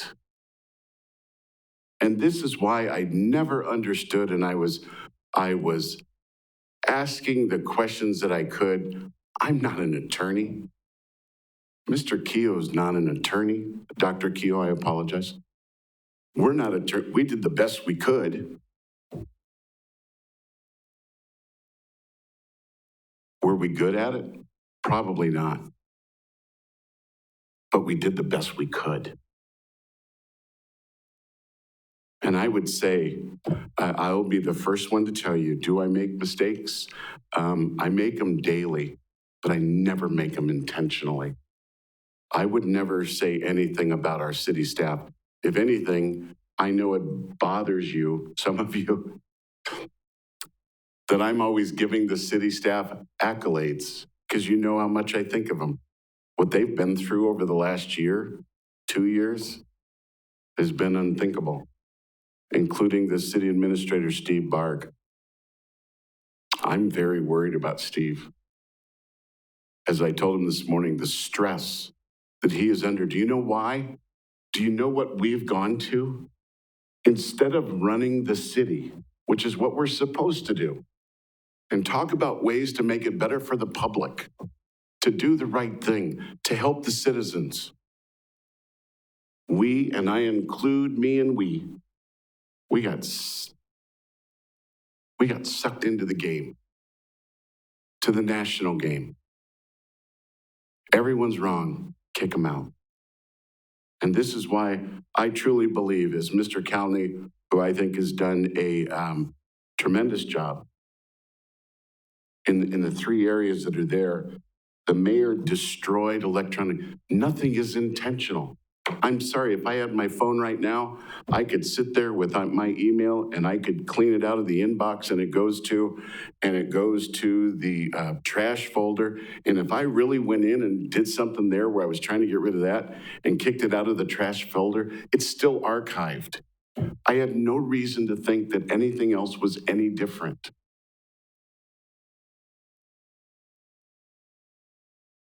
Is that a crime? I just don't think it is. And there is nothing. In my response to Steve Barg, we were going over so many different things. And you know that there are divisive units out there, which there are in every city. This isn't just about us. All over the place. Some of us are working to bring the community together. How do we get better? How do we move forward? How do we lead? That's what our citizens want from us. They're sick of this. Go to a grocery store, which I know you do, go out to a restaurant, and you hear what they think of this and the example that is being set. It's just not a good one. They want us to make things better. So I would just like to say, I never intentionally destroyed anything. Are mistakes made? You better believe it. And I hope that if you ever make a mistake, it never gets to this. Because I will tell you what I've been through. I'll be very crystal clear, honest with you. The easy road, the easiest thing would have been for me to step down.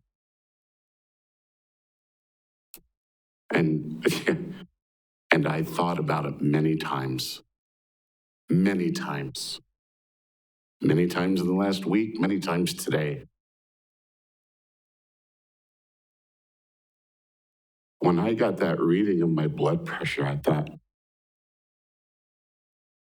what? Over text messages? You've got to be kidding. Even when they're recovered and there's no there. It just makes no sense. It would have been so easy to just quit throwing the rug. Because as you all know, this is not a big dollar amount in local government income.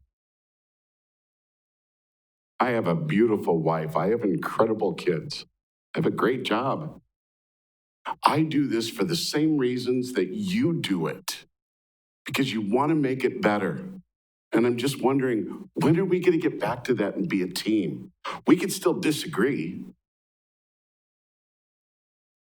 But I think you would all agree where this has gone over the last year is not a healthy place. And it is not what we were elected to do. And so just on staying with the things, I never, ever, with God as my witness, ever intentionally destroyed anything. And no one can prove any different. I never did. The second thing, I simply was not dishonest with my response. I'm sorry, Mr. Barg, who I have enormous respect for. and who I sat with this morning, and I apologized, just him and I. So it's not theater, it doesn't look contrived. Would certainly be a reasonable thing to do. No, I did that this morning with he and I in my office. And I'm sorry he felt that way.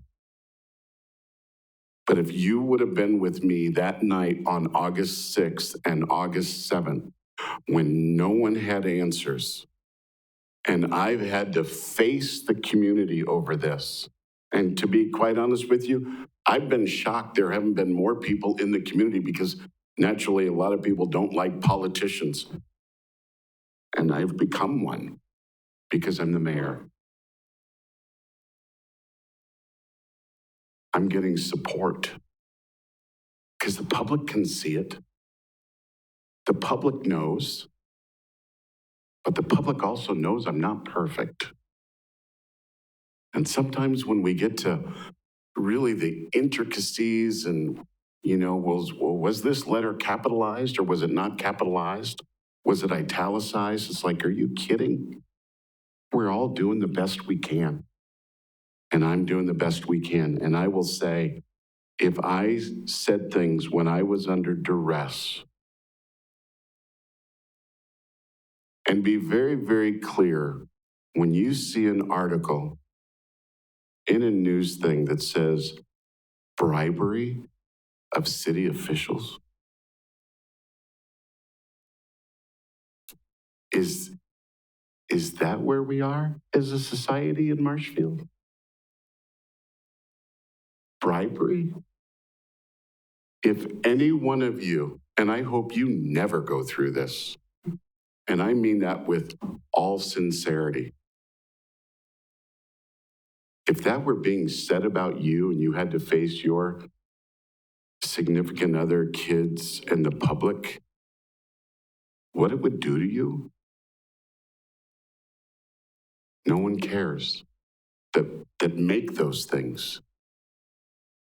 But be very, very clear. There's intent. And when you are under duress, which is the way I felt,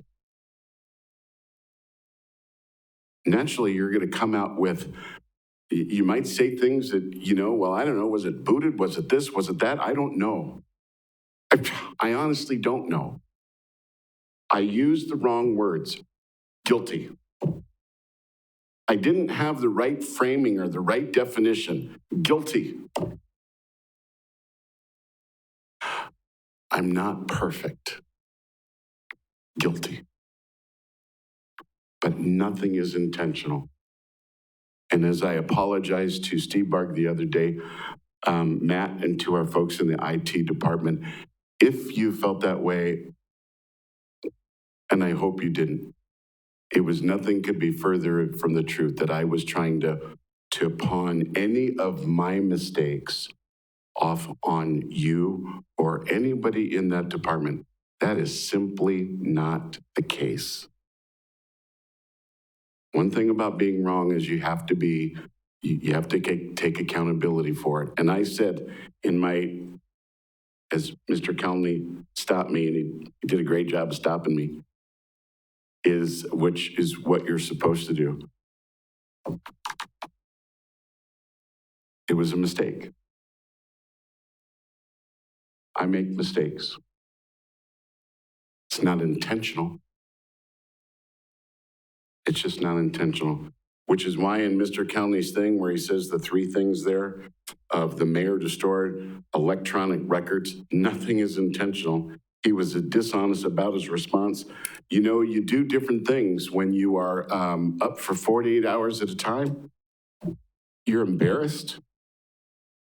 You know you didn't do anything wrong, but then you actually start questioning yourself like, God, did I do something wrong?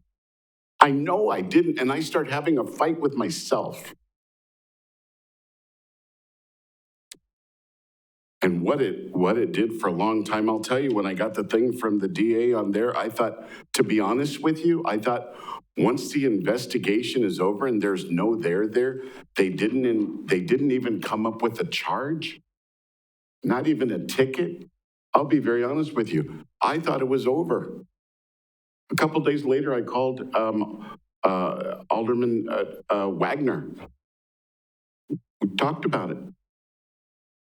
You remember that conversation? I hope. And it was kind of over, well, what do I do now? Because I just thought it was over. Apparently it wasn't. The essence of why this is here is there are folks, and I have to be accountable to the way they think, that were concerned, was I meddling in a commission's business? Nothing could be farther from the truth. You have all seen me take on a project. How excited I get about the project. When we were talking about initially when we came in, ambulance contracts and stuff like that, the mayor simply does not have the power to do anything like that. The PFC has optional powers. They take care of it. However, I do have to be concerned about the safety of the citizens. So when I see that there are increased calls, an increased volume that's not stagnant, but it's actually going up, and there's other revenue coming in, and I'm told that they're supposed to have 11 people on staff, and they only have 9. Well, what happens if one person calls in sick? I'll be very honest with you. 100 years ago, when I was a paramedic, I've been on those calls where you didn't have enough help. I've had that experience. I've been at shootings with 10 victims, and it was myself and my partner.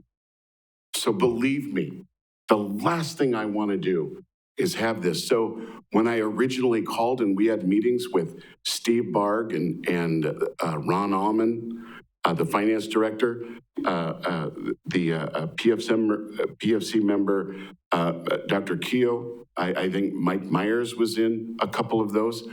It was to come up with, and the fire chief, Scott Owen, it was to come up with ideas, but I knew this, I couldn't pass it. I couldn't do it. I could say, here's a lot of good information. Here's a way that I think y'all can do it. And then they have to take it and run with it because they could say, no, we're good. And if that's what they choose, that would be fine. If that's, I'm sorry. I apologize. If finding a way to get more firefighters or more firefighter paramedics, if I had a small part in it, can't approve it, can't even be involved in it. They have to get amongst themselves, and they have to decide whether they want to do it or not.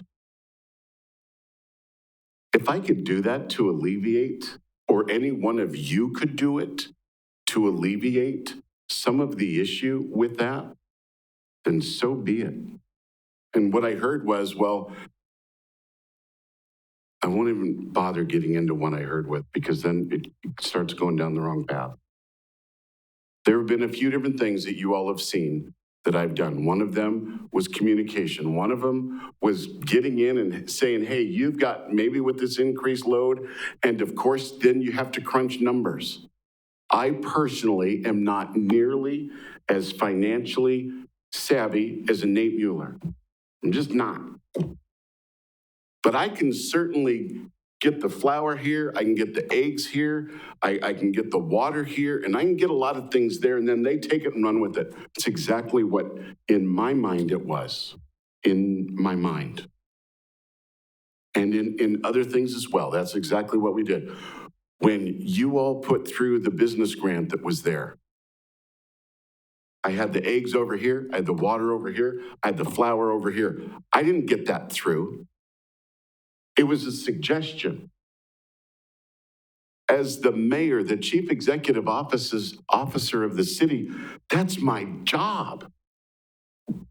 And then what I did is and this was, I believe, over Mr. Wagner's suggestion, is we came and we had a little bit of a mixture, and then ship it right off to the EDB. They came up with something even better, more. Mr. Fisher and Mr. Butke on that, and actually increased it and really helped get it through. And collectively, We did something great. Not me. We. Doesn't matter who starts it. Do I get excited about, do I get passionate about certain topics and stuff like that? You better believe I do, as I know many of you do as well. But back to this topic here, and I will be done with my testimony here. In no way, shape, or form did I intentionally destroy anything. Nowhere, and I apologize, as I've said before, if it came across a certain way when I was clearly under duress, clearly. The statements where Mr. Barg was most upset about, and I'm not diminishing what he says at all. I heard it, and I have to be accountable to that, which is why I privately apologize to him as well as publicly. I think that's the right thing to do. But there was certainly no dishonesty there. And I was not dishonest about my response on the public records. It just wasn't. Do I need to make, which is why there's a pretty clear day on when it finally hit me. And so I would just like to end my part, at least my first part here or whatever, with the fact of, I apologize for what my unintentional mistakes have caused. I just think the city needs to heal. We need to get back to doing what we were elected to do. Run the city. All of us. I believe that is the thing that we have to do. We've got to find a way to heal. I think we could do it together. But I will say this. The public elected the mayor. And I think, especially with the fact that law enforcement, clearly Detective Maida was here the other day, he was a brilliant detective, did a thorough search, thorough review. And he came back and he gave that then to the Wood County DA, and not even a ticket.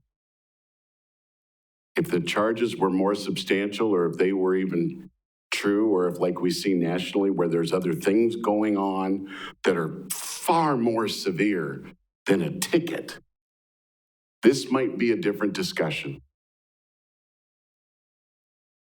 And I think the most important part of his, when he said, determine that no legal action is not warranted, the state cannot prove an arbitrary and capricious violation of the submitted open records request.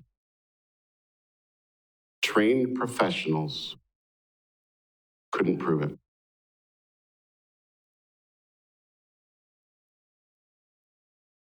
And all I have to say is, because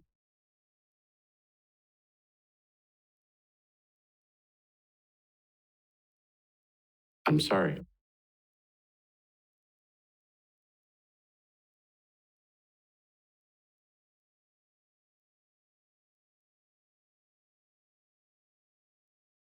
Anything more? Dr. Keough, you have an opportunity to cross-examine.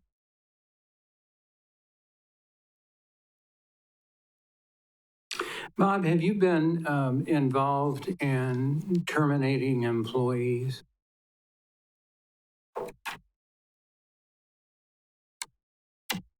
Here at the city? Anywhere? Yes. Yeah. And when you terminated whatever employees you terminated, how many of them were terminated because of criminal activity? A small amount. I was 37 years in higher ed. I terminated and was involved in terminating a number of people, including one where the litigation went on for 7 years and ended when the Supreme Court of the United States refused to hear it, and not one of them involved criminal activity. The fact that you weren't charged with anything doesn't mean that you didn't do anything wrong.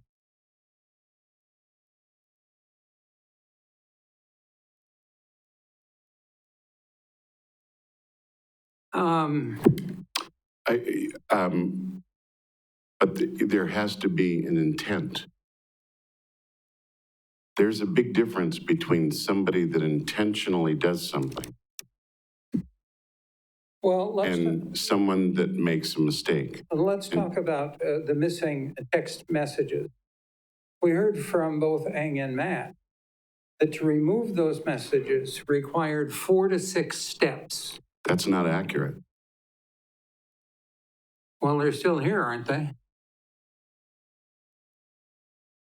What do you mean it's not accurate? That's what they said. It's not accurate. Explain that, please. If you go to your phone, if you go to the phone, whatever it is, and you have an email, for instance, if I hit an email, or if I have an email and it clicks over and you... I'm not talking about throwing it in the trash. I'm talking about... I know, here you asked a question, let me answer it. Yeah. My understanding is that everything that we have is archived. So even if we take it out of an inbox or our deleted messages or our messages when they come in, when you swipe it, so in essence, it is deleted. I thought it was archived. That's one step. And that's why it's the same step that you take for emails. Now, if you're going to go do what Mr. Eng and Matt Sutton talked about, where you're just going to delete everything, then those, I think maybe then, but to do a simple thing, really quite simple. I don't think of you as being a stupid person. Thank you. You were told at least 3 times we've heard so far that text messages were not archived. How is it you didn't know that? In the very beginning, and all along, that is what I believed. Mr. Keogh, or Dr. Keogh, that you can have whatever opinion on that you want. I don't have an opinion. And I will tell you, in the work that I do on a daily basis, where I'm dealing with clients and on a multitude of different things involved in the occupation that I'm in the field that I'm in, I know exactly everything to go every which way, and I know everything about it. IT is not my specialty. And so I still stand by the fact of nothing was intentional. IT is not my specialty. IT is not your specialty. I agree with that. But we know of at least 3 times when you were told directly that text messages were not archived. That's not complicated, and that's not IT. I find it hard to believe that you were unaware that text messages were not archived. And I find it very difficult to believe that from July 22nd of 2020 back, there are none, 0. And the bills, the telephone bills, shows there were over 1,000. What happened to them? And Dr. Keogh, that's exactly it. That is when I finally figured out, based on everything else, that certain things weren't deleted. That's when I figured it out. Certain things. But when the text messages, when they weren't, that is exactly the point. They were deleted. Prior to that, I honestly thought, and this is why I said, if I made a mistake, I'm sorry. But that is what I thought. Where did those over 1,000 text messages go? What happened to them? How did they get deleted? The same way I've just told you, Dr. Keogh, is when they are the same way the emails. I thought when it comes in and you respond, you have your conversation, and then it's deleted in essence. I thought it was archived, and that is my mistake. So it is not intentional, and it wasn't until July Are you admitting that you deleted over 1,000 text messages? What I'm admitting is I thought that they were archived. There's a big difference. If I would sit there and I would just intentionally get rid of them, that's one thing. I'm sorry, Dr. Keel. That is truly what I thought. And that is my mistake. After being told that they were not archived? Dr. Keel, you were an instructor in higher education. Is that correct? Yes. How many times did you teach students where you taught them 3, 4, 5, 6, 7 times, and instead of getting 100%, they still got a 75? None of my students. Well, okay, we'll speak to a different type of teacher then, and you will see that not everybody gets it when they're not that specialty. I wish I could tell you, Dr. Keel, that I didn't make that mistake, but that is the mistake that I made. I'm sorry, but as I listen to that, it doesn't hold water for me. And I appreciate your opinion. You know, you don't have to be technical to understand when you're told multiple times that something isn't happening.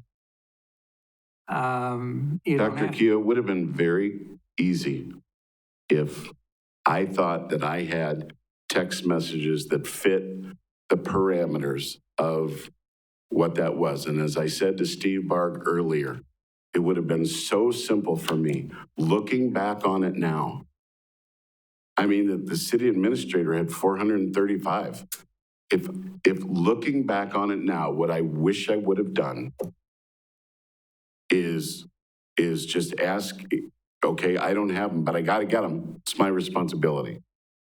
So, Steve, get yours, and now I've got to do an open records request for PFC commissioners, other people, certainly the chiefs, so I can round them up. If I really would have thought that I had something, that's how simple it would have been. And possibly all of this wouldn't even be here. That part would have been so simple.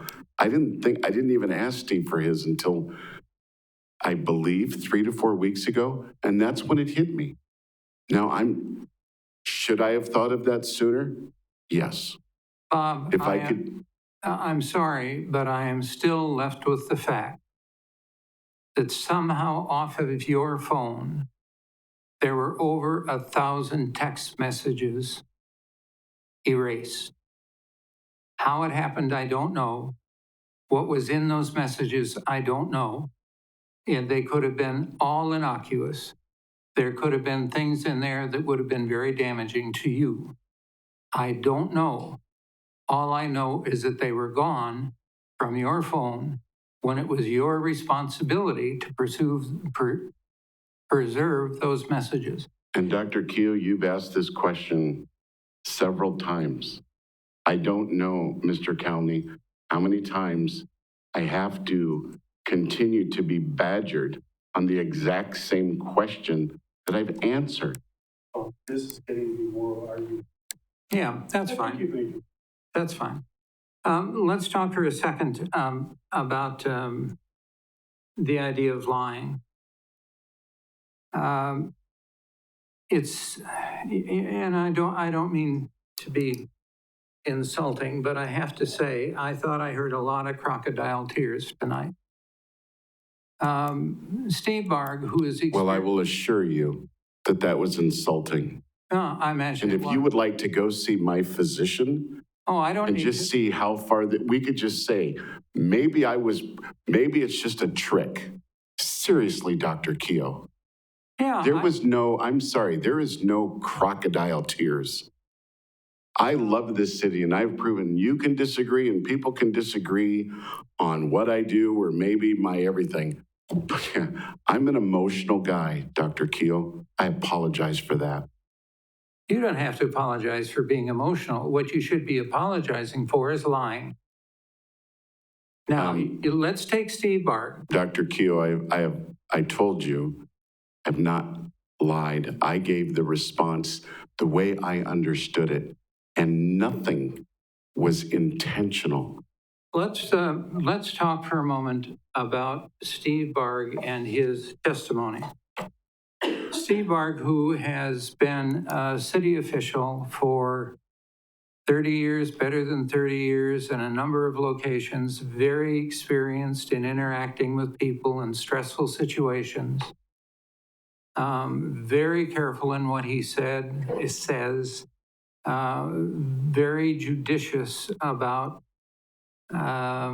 saying anything that might come back in a way that's misunderstood. Very experienced. He took what you said and did very clearly as a lie. And I don't want to dismiss his assessment of your behavior because he's far from an amateur. He's far from inexperienced. And he said he lied. Now, I got to tell you. Mr. Keel? Yeah. You're starting. Huh? No, you're starting to just.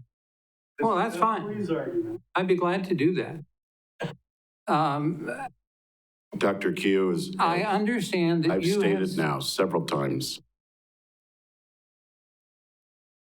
as Steve said today, which I think he's an incredible city administrator. And it was hard on Friday night to hear him. It was. The day in question is the day after my life changed.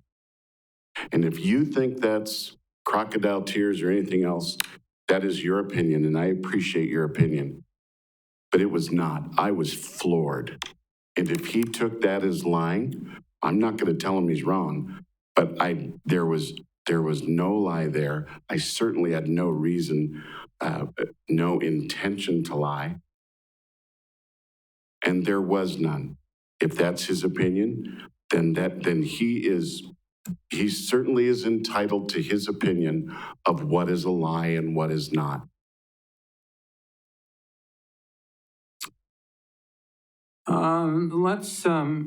Let's go to, you've talked a lot about not having the language. In the police report, this is a quote. Bob said in order for Matt to resolve the issue, he had to wipe the phone clean and do a total reboot. Even if you're not an expert IT person, don't you think that that's a pretty clear statement? He had to wipe it clean and do a total reboot. Dr. Keogh, how do you mistake that? To answer your question, if you are in that world, if that is what you do and you're aware of the terminology, then I could see where there would be an issue. As Ing stated, there are a lot of people that say different things. There are some people that think that when they start and stop or turn on and off their phone or their computer, that's rebooting it or wiping it clean. I'm not a technical person. So if I said those words, that doesn't, in no way, shape, or form, be very clear. I understand, I read the report, I saw that was part of the evidence.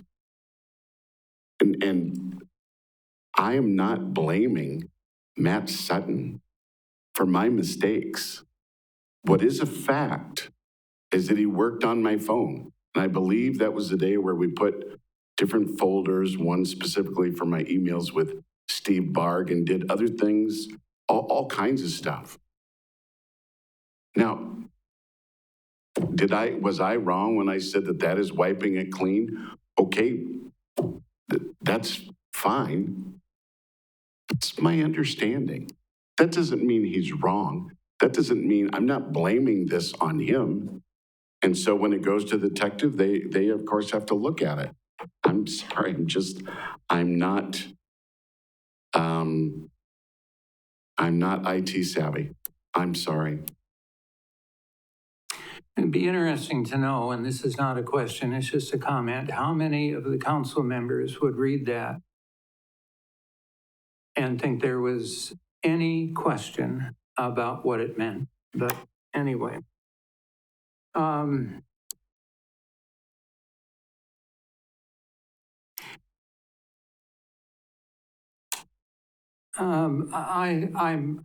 don't think I can deal with this anymore, so I have no additional questions.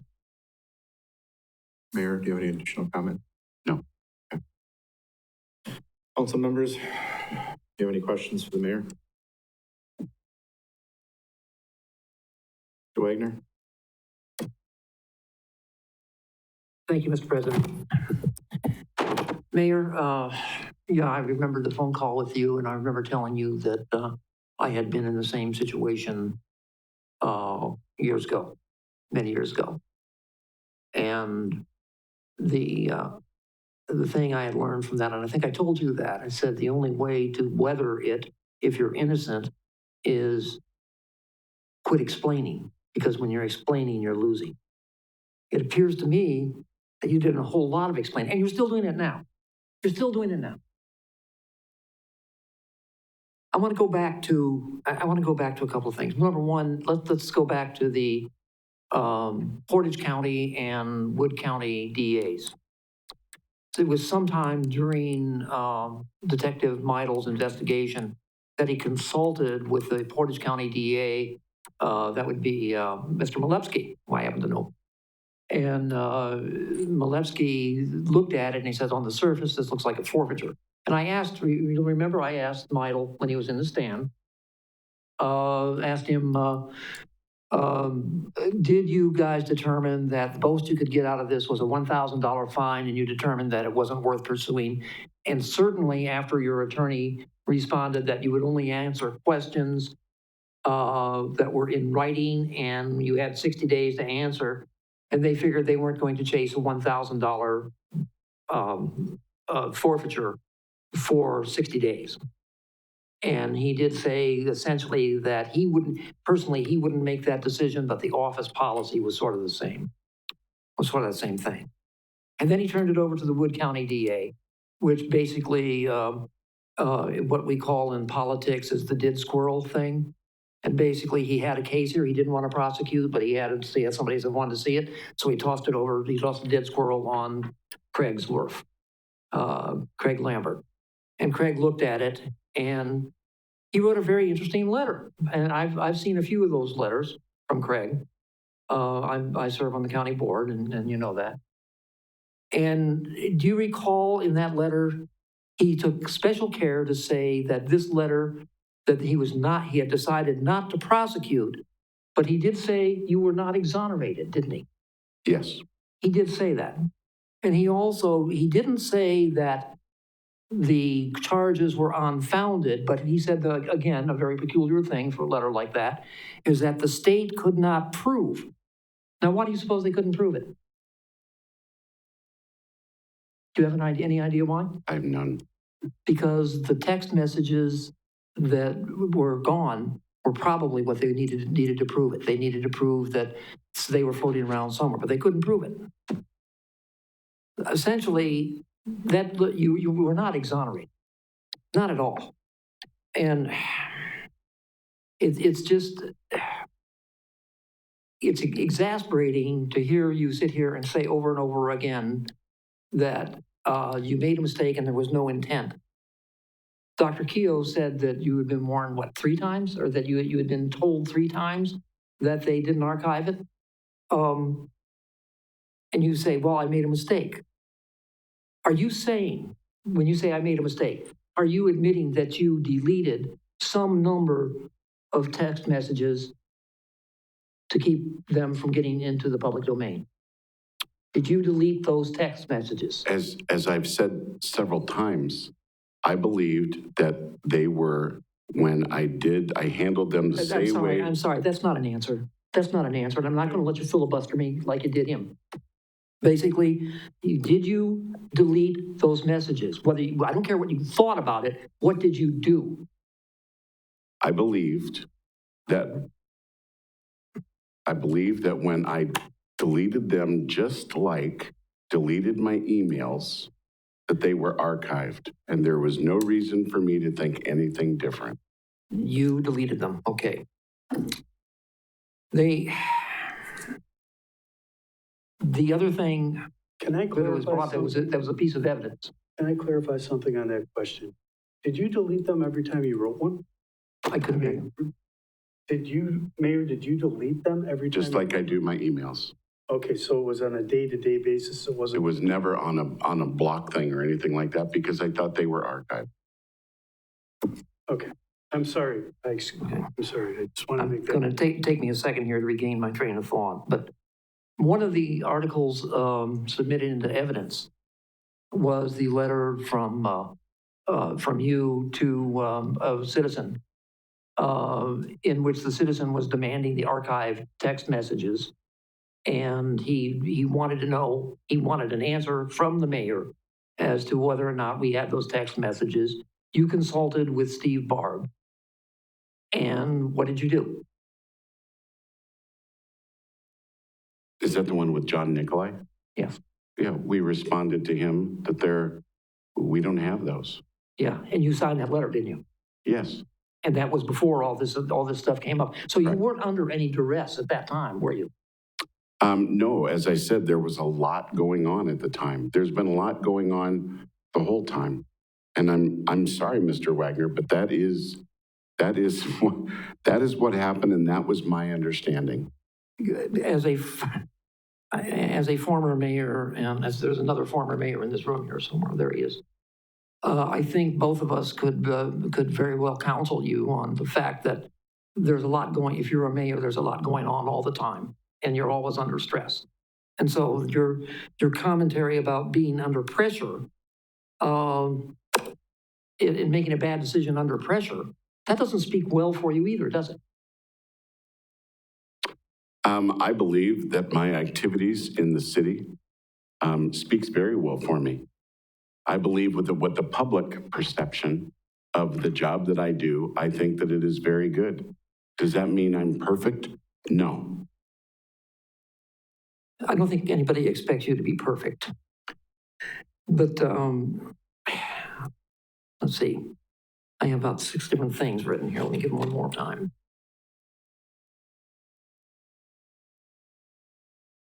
You know, do you believe that this is a hearing under the auspices of Chapter 17 of the state statutes. What do you believe? Why do you believe the government or the state believes that a hearing like under a Chapter 17 auspices is inappropriate, or do you believe it's inappropriate? For this? Mm-hmm. I believe that when you're going to remove a mayor, it should be substantial. It should be for substantial charges or something done. I don't know how many of these types of hearings take place. I don't think very many. I know, nationally, you see what's happening with Governor Cuomo and those things like that. Those are substantial. Those are substantial things. Is it over something like this where something goes for an investigation that is very well done and it comes back with no charges? Is that something that we would want to remove a mayor for? No, I don't think it would be appropriate for this situation. Okay, here's last question. There was a complaint filed by a citizen who was entitled to do it, and the complaint was filed properly. His motivation is irrelevant to the fact that it was filed, period. I know you tried to find a motivation for it earlier, but that's irrelevant to what we're doing. The question, what appears to be the case here, and do you believe, I think you heard Steve Barg even testify to that. He was asked if he believed that your deletion of those emails or your failure to deliver those text messages as part of the record request prohibited him from doing his job and prohibited the citizens of Marshfield, which you love so much, from knowing the truth about what was going on. Do you agree with that? That it prohibited him from doing his job? As I stated earlier, I wish I would have handled it differently. If I would have... Just simple yes or no is fine. I don't need the gospel according to I understand. You asked me a question and I'm trying to answer it. As I said before, if I could do it all over again, I would have, we've got 435 from Steve Barg, 163 or so from the former police chief. I would have had to go, it would have been my responsibility to get the other ones. If I would have thought that there were other text messages, if they would have asked, if in the open records request it asked for all of them, then I really would have had to go to work to get those because of the mistake that I had made. The council is the public's watchdog. That's why we're here. And that's why Chapter 17 exists. And basically, I believe that the way we have become a litigious society, we are litigating each other left and right. But sometimes in the public interest, you have to do things like we're doing here. Thank you. I have no further questions. Any other council members with questions? Mr. Fisher? First, thank you, Mr. Mayor, for your testimony. I do appreciate that. I was hoping we would hear from you today. I only have one question. Based on the police report and the testimony from Steve Barg, he indicated that there was a change in the story. You have given your reasoning for how that transpired. But did you tell Steve you do not text? Because initially that was the response. That part I do not remember saying. I do not recall that. It was not I do not text. I personally didn't think that I texted at all on this subject. Now, subsequently, we found a couple. But I couldn't say that. Mr. Fisher, I couldn't say that to him because I was texting with him. So that would be ludicrous for him to take the fact, and he could choose to take it however he wants, that I don't text when he and I have 480 on record. I didn't text, I believed, on the subject of the open records request.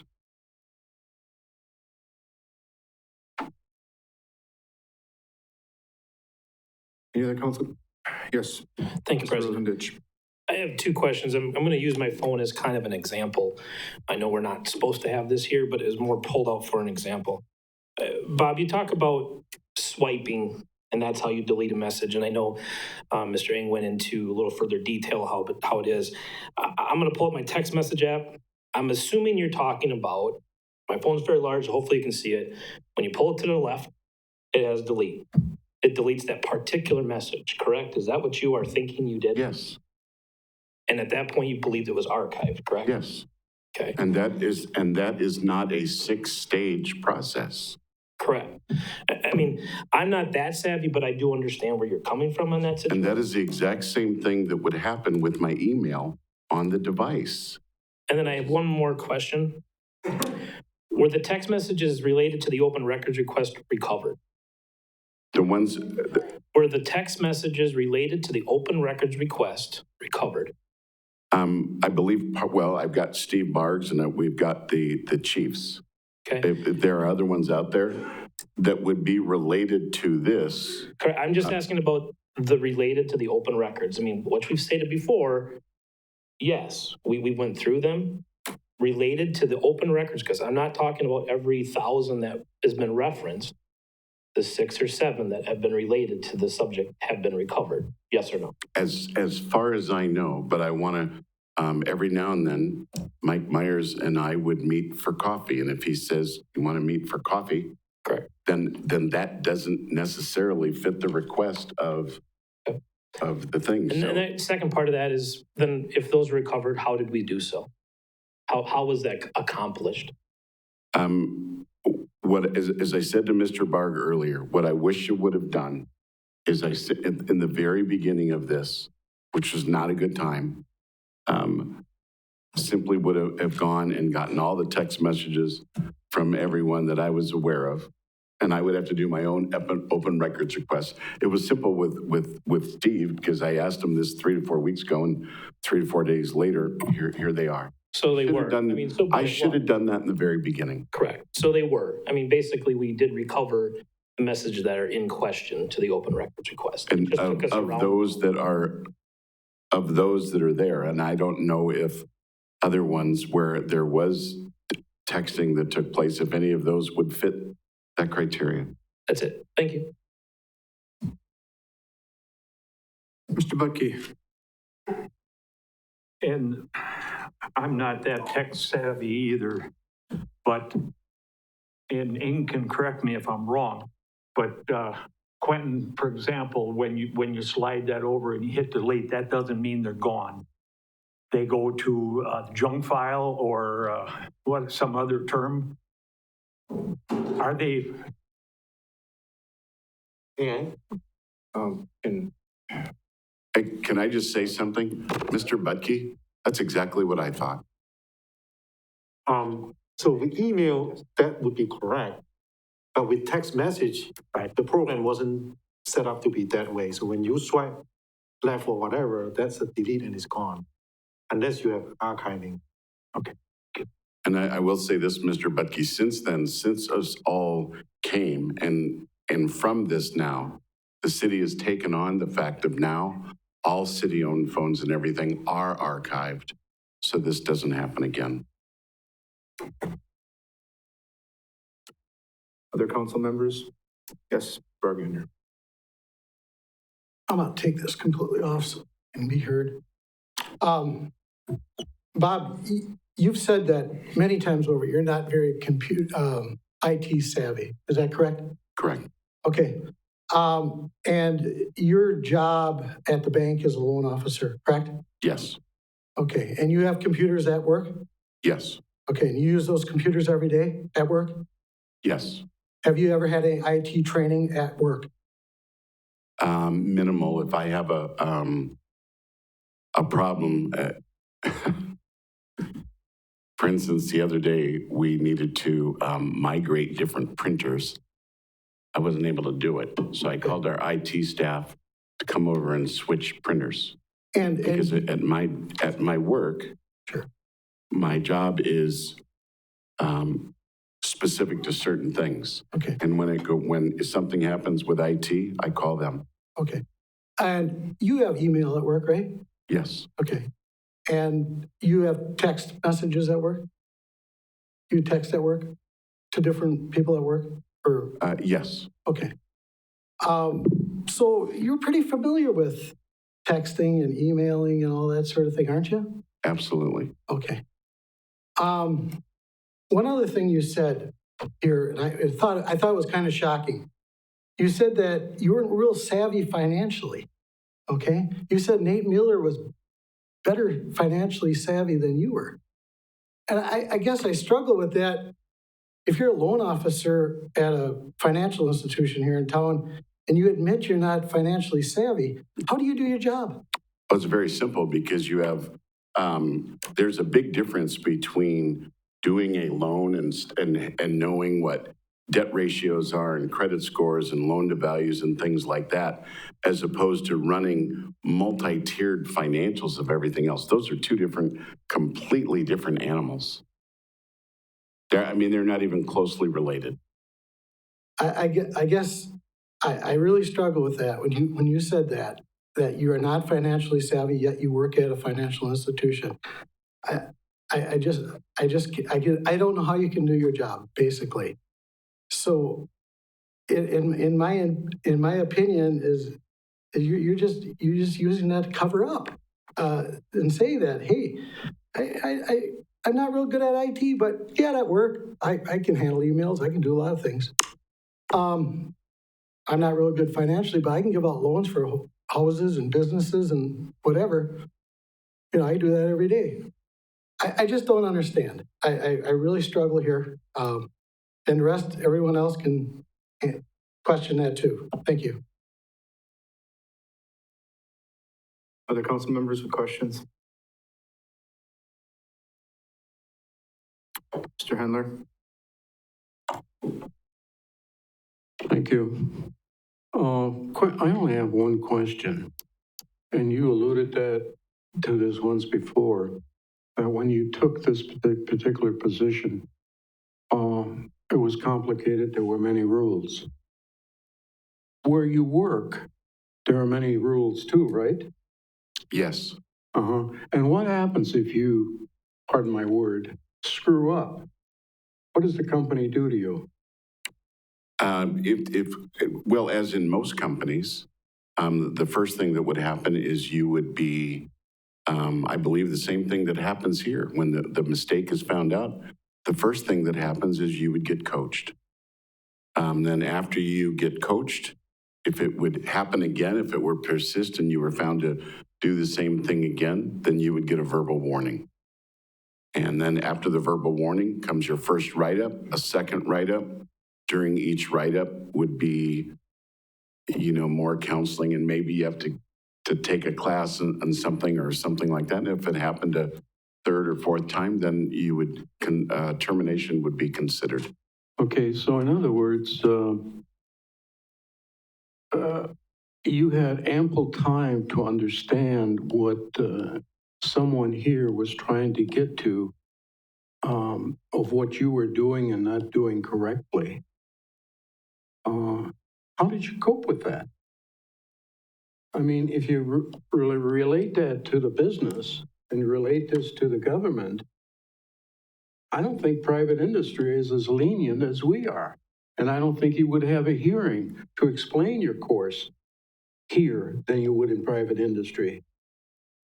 Because I saw things in private industry, you messed up knowingly, and that happens, you're gone. You're looking out for another job. So, when we ask questions, we want things to go correctly too. And I don't think we found that to be true. Thank you. Other council members with questions?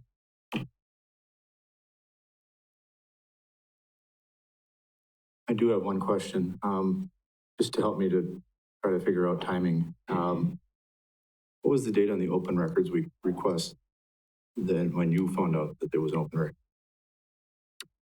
I don't remember the exact day. The open records request, I think, came in at 6:30 in the morning on April 24th. I don't think I found out until sometime in early May, but I don't know the exact time. What was the date of the email exchange regarding the responses to John Nicolai's questions? It was earlier on in the year. April 2nd? Could be. So on April 2nd, you were aware that we were not archiving, and yet we don't have any email, any text messages? Never even July 22nd? I'm sorry. Okay. That we were not archiving, but we don't have any text messages until July 22nd. I never even put it together. Okay, thank you.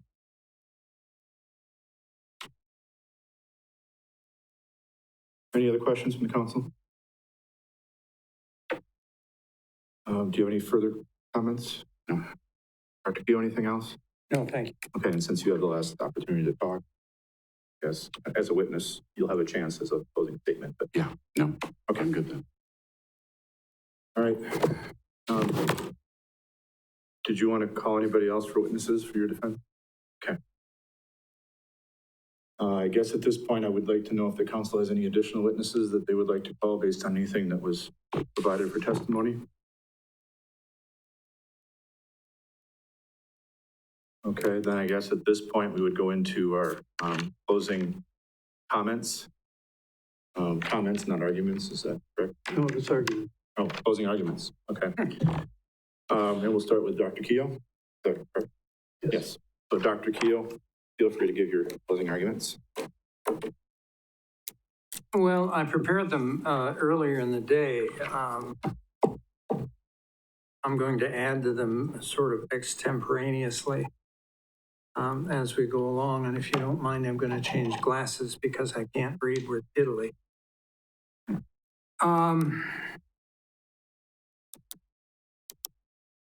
Basically, and I can't see any distance either, so I assume you're all there.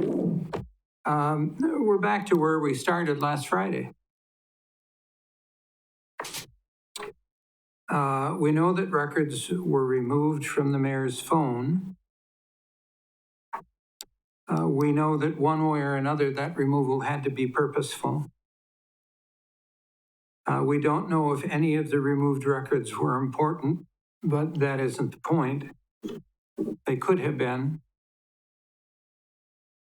It was the mayor's responsibility to preserve and protect those records, just as it is your individual responsibility to preserve the records on the laptop computers provided to you by the city. As a consequence of removing the text messages from the mayor's phone, the city was unable to comply with an open records request, which is a violation of state statute. And the argument that we heard this evening that the mayor believed, in spite of having been told a number of times and having signed a letter which explained that text messages were not archived, sort of, in my mind, passes credibility. We heard that the mayor claims he did not lie to the city administrator about a city matter that was significant, that he was misunderstood, that he had no intention of telling a lie. But the city administrator, who's experienced and professional, perceived it to be a lie and talked in his testimony about it being, if you like, repeated to him in different forms and in different ways. We also know that the mayor tried to falsely shift the blame for the records missing from his phone to an employee of the city. The language dealing with that is in the police report, think to yourselves, if you heard had to wipe the phone clean and do a total reboot, what would that mean to you? The claim that I don't understand the technical language, none of that language seems very technical to me. It seems to me the kind of language that any of us might use when we're talking about taking everything off the device.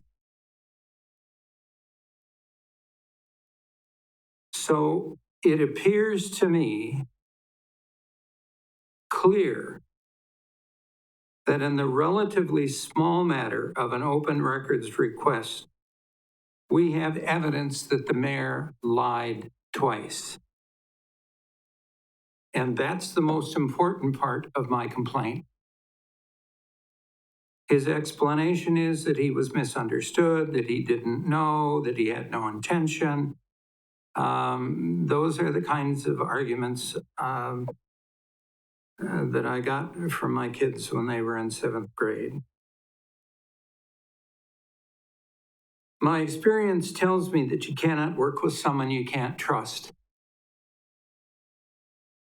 And that's a very important concept to me because I had to live through trying to work with people that I couldn't trust, and it's impossible. You can't do it.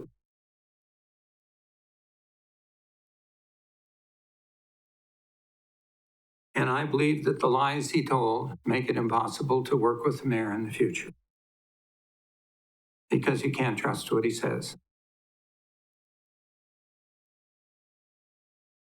We all live with expectations for our behavior.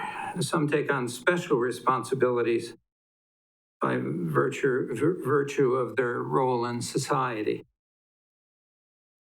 My father, who retired from the military, told me it was unlikely he would ever be called on to actually fight, but he would give his life for his country if he was called on. He would do that because he took an oath to defend his country. He gave his word. Depending upon our positions, we accept different levels of obligation. Clergy, teachers, lawyers, doctors, and many others accept a higher level of responsibility for their actions. Public servants are holders of the public trust, and thereby they accept a higher level of expectation for their behavior. The mayor failed to meet his responsibilities to the public trust by lying within the office of mayor about public business. Now, is that a serious fault? We've heard from the mayor it's really not. Well, if you look, I'm no attorney, but Wikipedia is available to all of us. If you look up misconduct in office on Wikipedia, it divides it into misconduct in office and gross misconduct in office.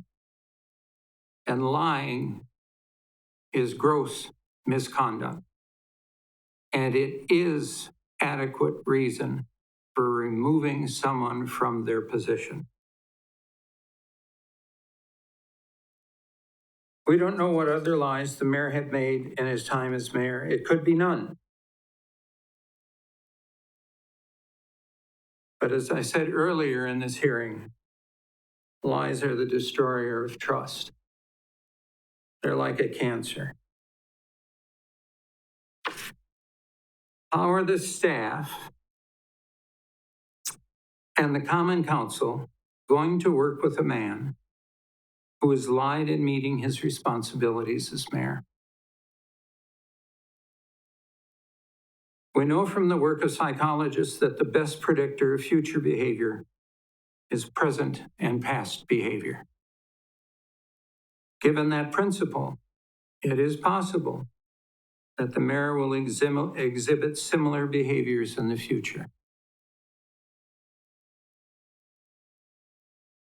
In my complaint, I recommended the mayor be removed from office. I maintain that recommendation today.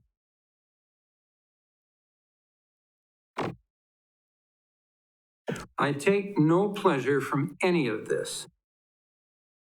This is one of the more difficult things I've done in my 80 years of life. I made my complaint because I felt it important to hold the mayor to account for actions I believe to be wrong. And I would remind this council that in the last few months, you've held a number of people to account for their behaviors with very negative consequences to them. Holding people to account for behaviors that are wrong is part of your responsibility. Holding to account is the key idea. If the council attends to the hearing carefully, as you've done, and deliberates thoroughly, I and others will be satisfied with whatever decision you make. It is the process that's critical. It is the deliberation and the intention to deliberate carefully that is most important. And that ends my remarks. Thank you. Mr. Mayor? I do hear what Dr. Keough has to say. And I think that everyone is aware of the friction between the Fire and Police Commission and myself as mayor. And they may have trust issues. They had trust issues with me when I took office. Was I getting in too much? Was I doing too much? Not one other committee was as sensitive as they are, as you heard by testimony, how sensitive and this is their power. We've heard that.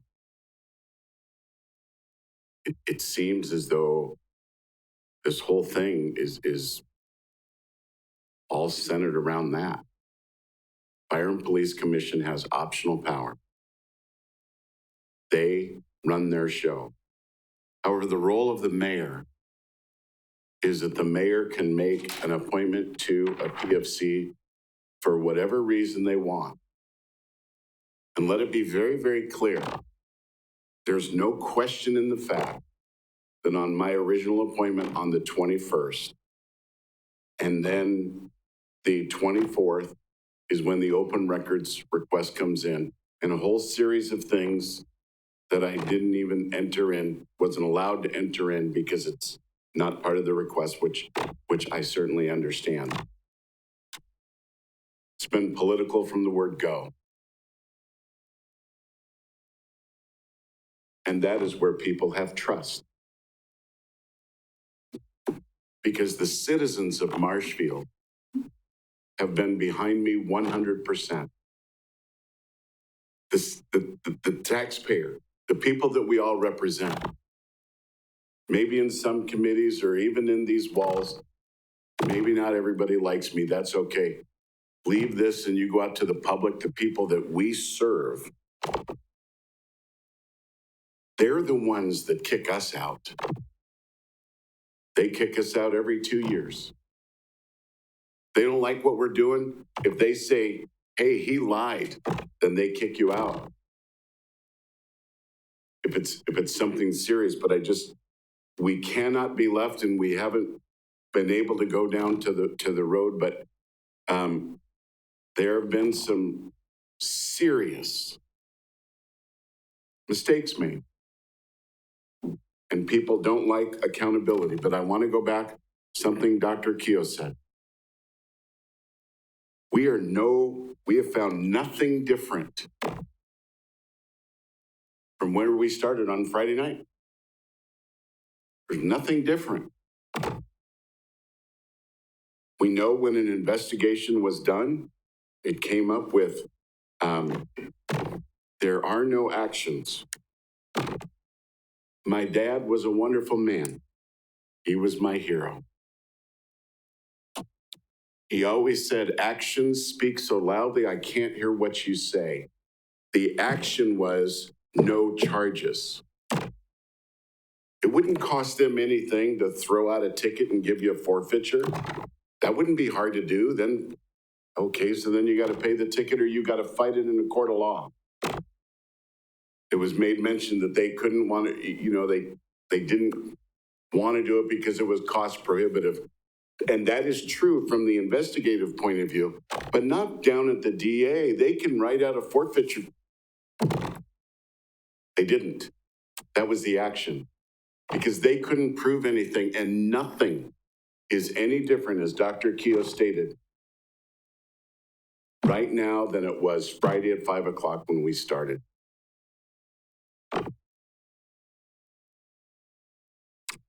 Dr. Keogh was very clear to say that there were some things that were perceived to be a lie. I appreciate his opinion. And if the citizens really thought that there were a lie, they would not be lining up to support me. They're the jury. They're the jury of all of us. We all stand trial on Election Day. And that's who it should be left with. That's very clear. Are we going to let a committee that's been aggrieved because of whatever they're aggrieved with cause this circus? When he said that I shifted the blame, I've already clearly expressed that. And if you want to talk about the trust that the city employees have in their mayor, walk these halls with me. Walk into a fire department and you will see the trust. Walk down to wastewater. Walk into the streets department. You want to see how the staff trusts the mayor? Come along on the walk. Because believe me, they trust the mayor. And not everybody has the trust of the people that oversee them.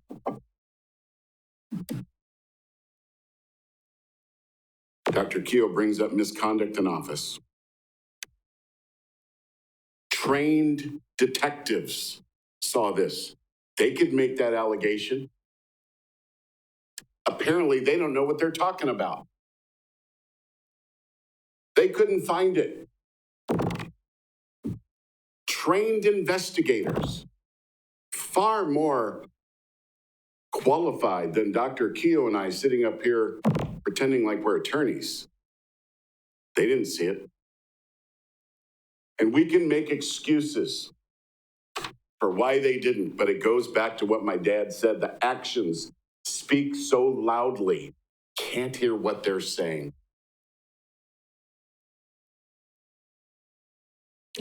Our job is public servants and trust. Take a poll of the public, see what they think of their mayor. See what they think of the person that they elected. Look at how many people in here tonight are in opposition to me. Look at how many people have come to public comment and common council meetings that we are at that are in opposition to me and say, get the bum out. You don't see that.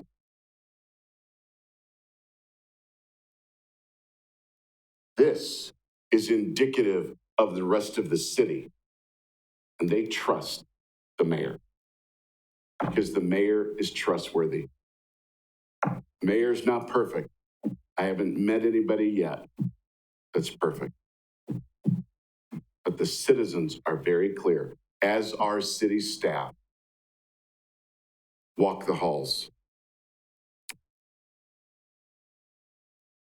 To close, staying in the four corners that Mr. Connolly asked that we stay in. The complaint has three general allegations. The mayor destroyed electronic records. As I've been through over and over and over, nothing was intentional. Nothing was intentional and can't be proven. As Mr. Rosendich showed, we heard testimony that to get rid of text messages is a 6-phase approach. One, because I thought they were being archived.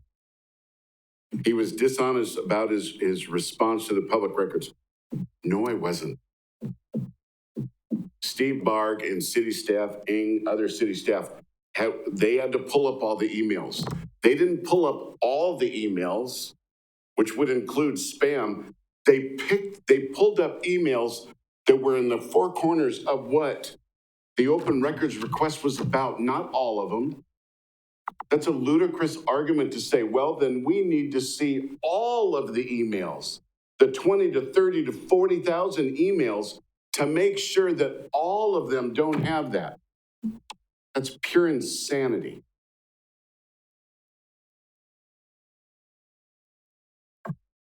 And finally, he tried to blame someone for the missing records.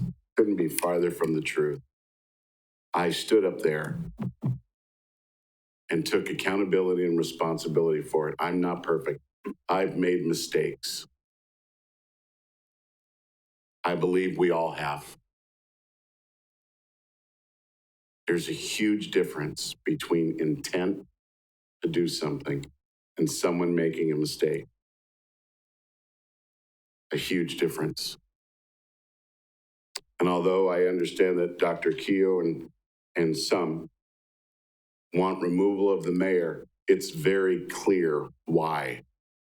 And it has nothing to do with this. That's a charade. And that is very, very important. At the end of the day, as public servants, we're supposed to listen to the public, not a few on a committee. And with that, I rest. Before we deliberate. In open. Yeah. Thank you, Mr. County. Thank you. Before we go into deliberation, that would be the next step. There's a few things I want to make sure we cover on the record and explain to the public. Obviously, there was some disagreement. It seems like some members on the council might not be agreeable with the mayor on certain things. Now, in these types of hearings, that's natural. That's part of the game. And you might think that sounds like bias, but that's not the type of bias that's considered in these matters. It's okay for public opinion, public officials to have disagreements about things, so long as it doesn't reach the level of actual bias. Usually when you look at bias, it's things like, I've got a pecuniary interest in it. If the mayor stays in office, I'll lose money on something. Or the mayor has absolutely ridiculed me, made me look bad on many occasions. That's something that might cause bias. But the law says that it's presumed that the people who are sitting up here are going to follow their oath and that they're going to vote in accordance with only what occurred here tonight. They're going to base their decision on that. So one of the things that I want to make sure I ask everybody before we go into deliberation, is there any member of the Common Council that has a conflict of interest or a bias that would not allow them to determine the facts of this matter based solely on the evidence and information adduced at this hearing? Can I safely say none of you feel that way? I want to show that everyone's nodding affirmatively for the record. Okay, next thing I want to talk a little bit about is cause and the burden that the council is going to be thinking about. Cause, I think we talked about this before. We know that there's the three issues. They've been hashed and rehashed. Number one, did the mayor destroy records? Number two, was the mayor in any way deceitful? Number three, did he try to blame someone else? Those are the three issues that we're looking at. And what we're looking at them for is to determine whether those three things have been proved, the first thing. Second thing is, does it equal cause as defined in the statute? And cause in the statute, I'm going to read it to you again. I know I've done this before, but bear with me. When you know it, it's already gone out. Oh, here it is. Cause is, here we go. Inefficiency, neglect of duty, official misconduct, or malfeasance. Pretty broad terms. It's the same standard that used to be used for recalls. That's what you needed for recalls. So that standard is not just cause. It's quite a bit less. Just cause requires a whole bunch of elements as far as, did the person know about the problem? Did the person intentionally act differently with the knowledge of the problem? Those types of things. That's not in here. What's in here is just, was it inefficiency? Was it neglect of duty, misconduct, or malfeasance in office? Last but certainly not least, is the conduct complained of, and if it is proved, sufficient to merit removal from office? Probably the hardest burden you folks are going to have. So that's the elements that we have to review and deliberate on.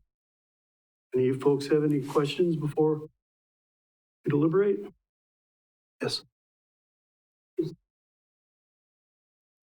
is this finding of cause, is this a, for lack of a better term, bifurcated process? Do you determine whether whether the charges are true and then determine separately if it is sufficient? Well, yes, yeah, because you can't determine they're sufficient if they weren't true. Yeah. I have nothing further. Okay. We're in. Yeah. Okay. I will entertain a motion to go into closed session to deliberate. Mr. Paschal, second by Mr. Fisher. Roll call vote, please. Fire, Yes. Paschal, Yes. Rosendich, Yes. Bargander, Yes. Wagner, Witzel, Yes. Fisher, Yes. Spiros, Yes. Budke, Yes. Pendler. Yes. We are in closed session. Mr. Kelly?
Got it, David, sorry.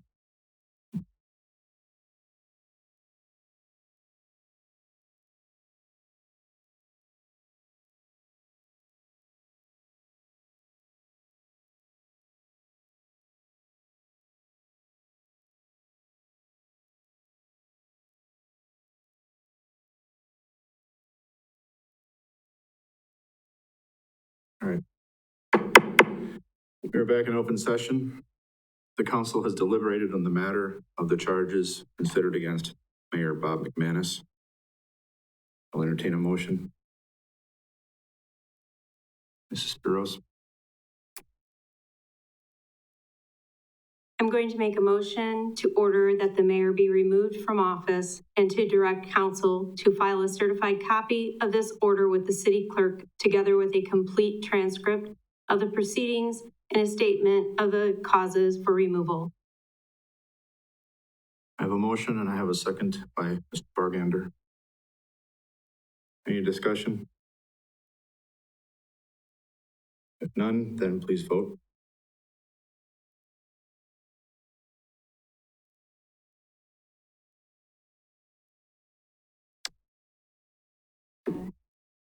This one here.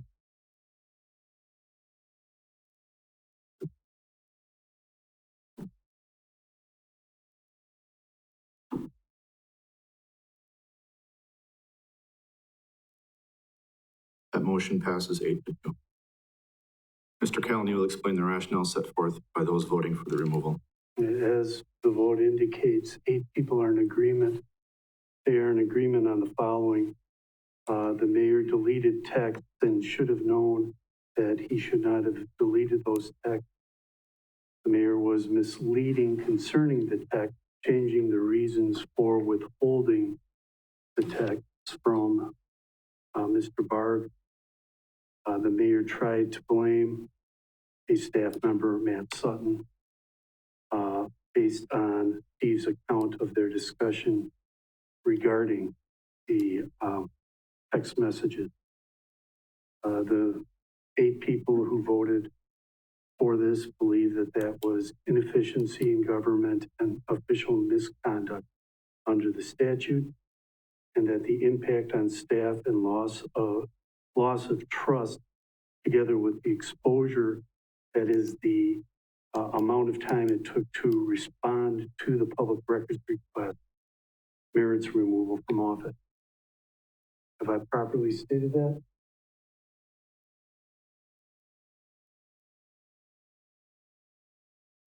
With that, our business is done. Do I have a motion to adjourn? Motion by Mr. Fire, second by Mr. Wagner. We are adjourned.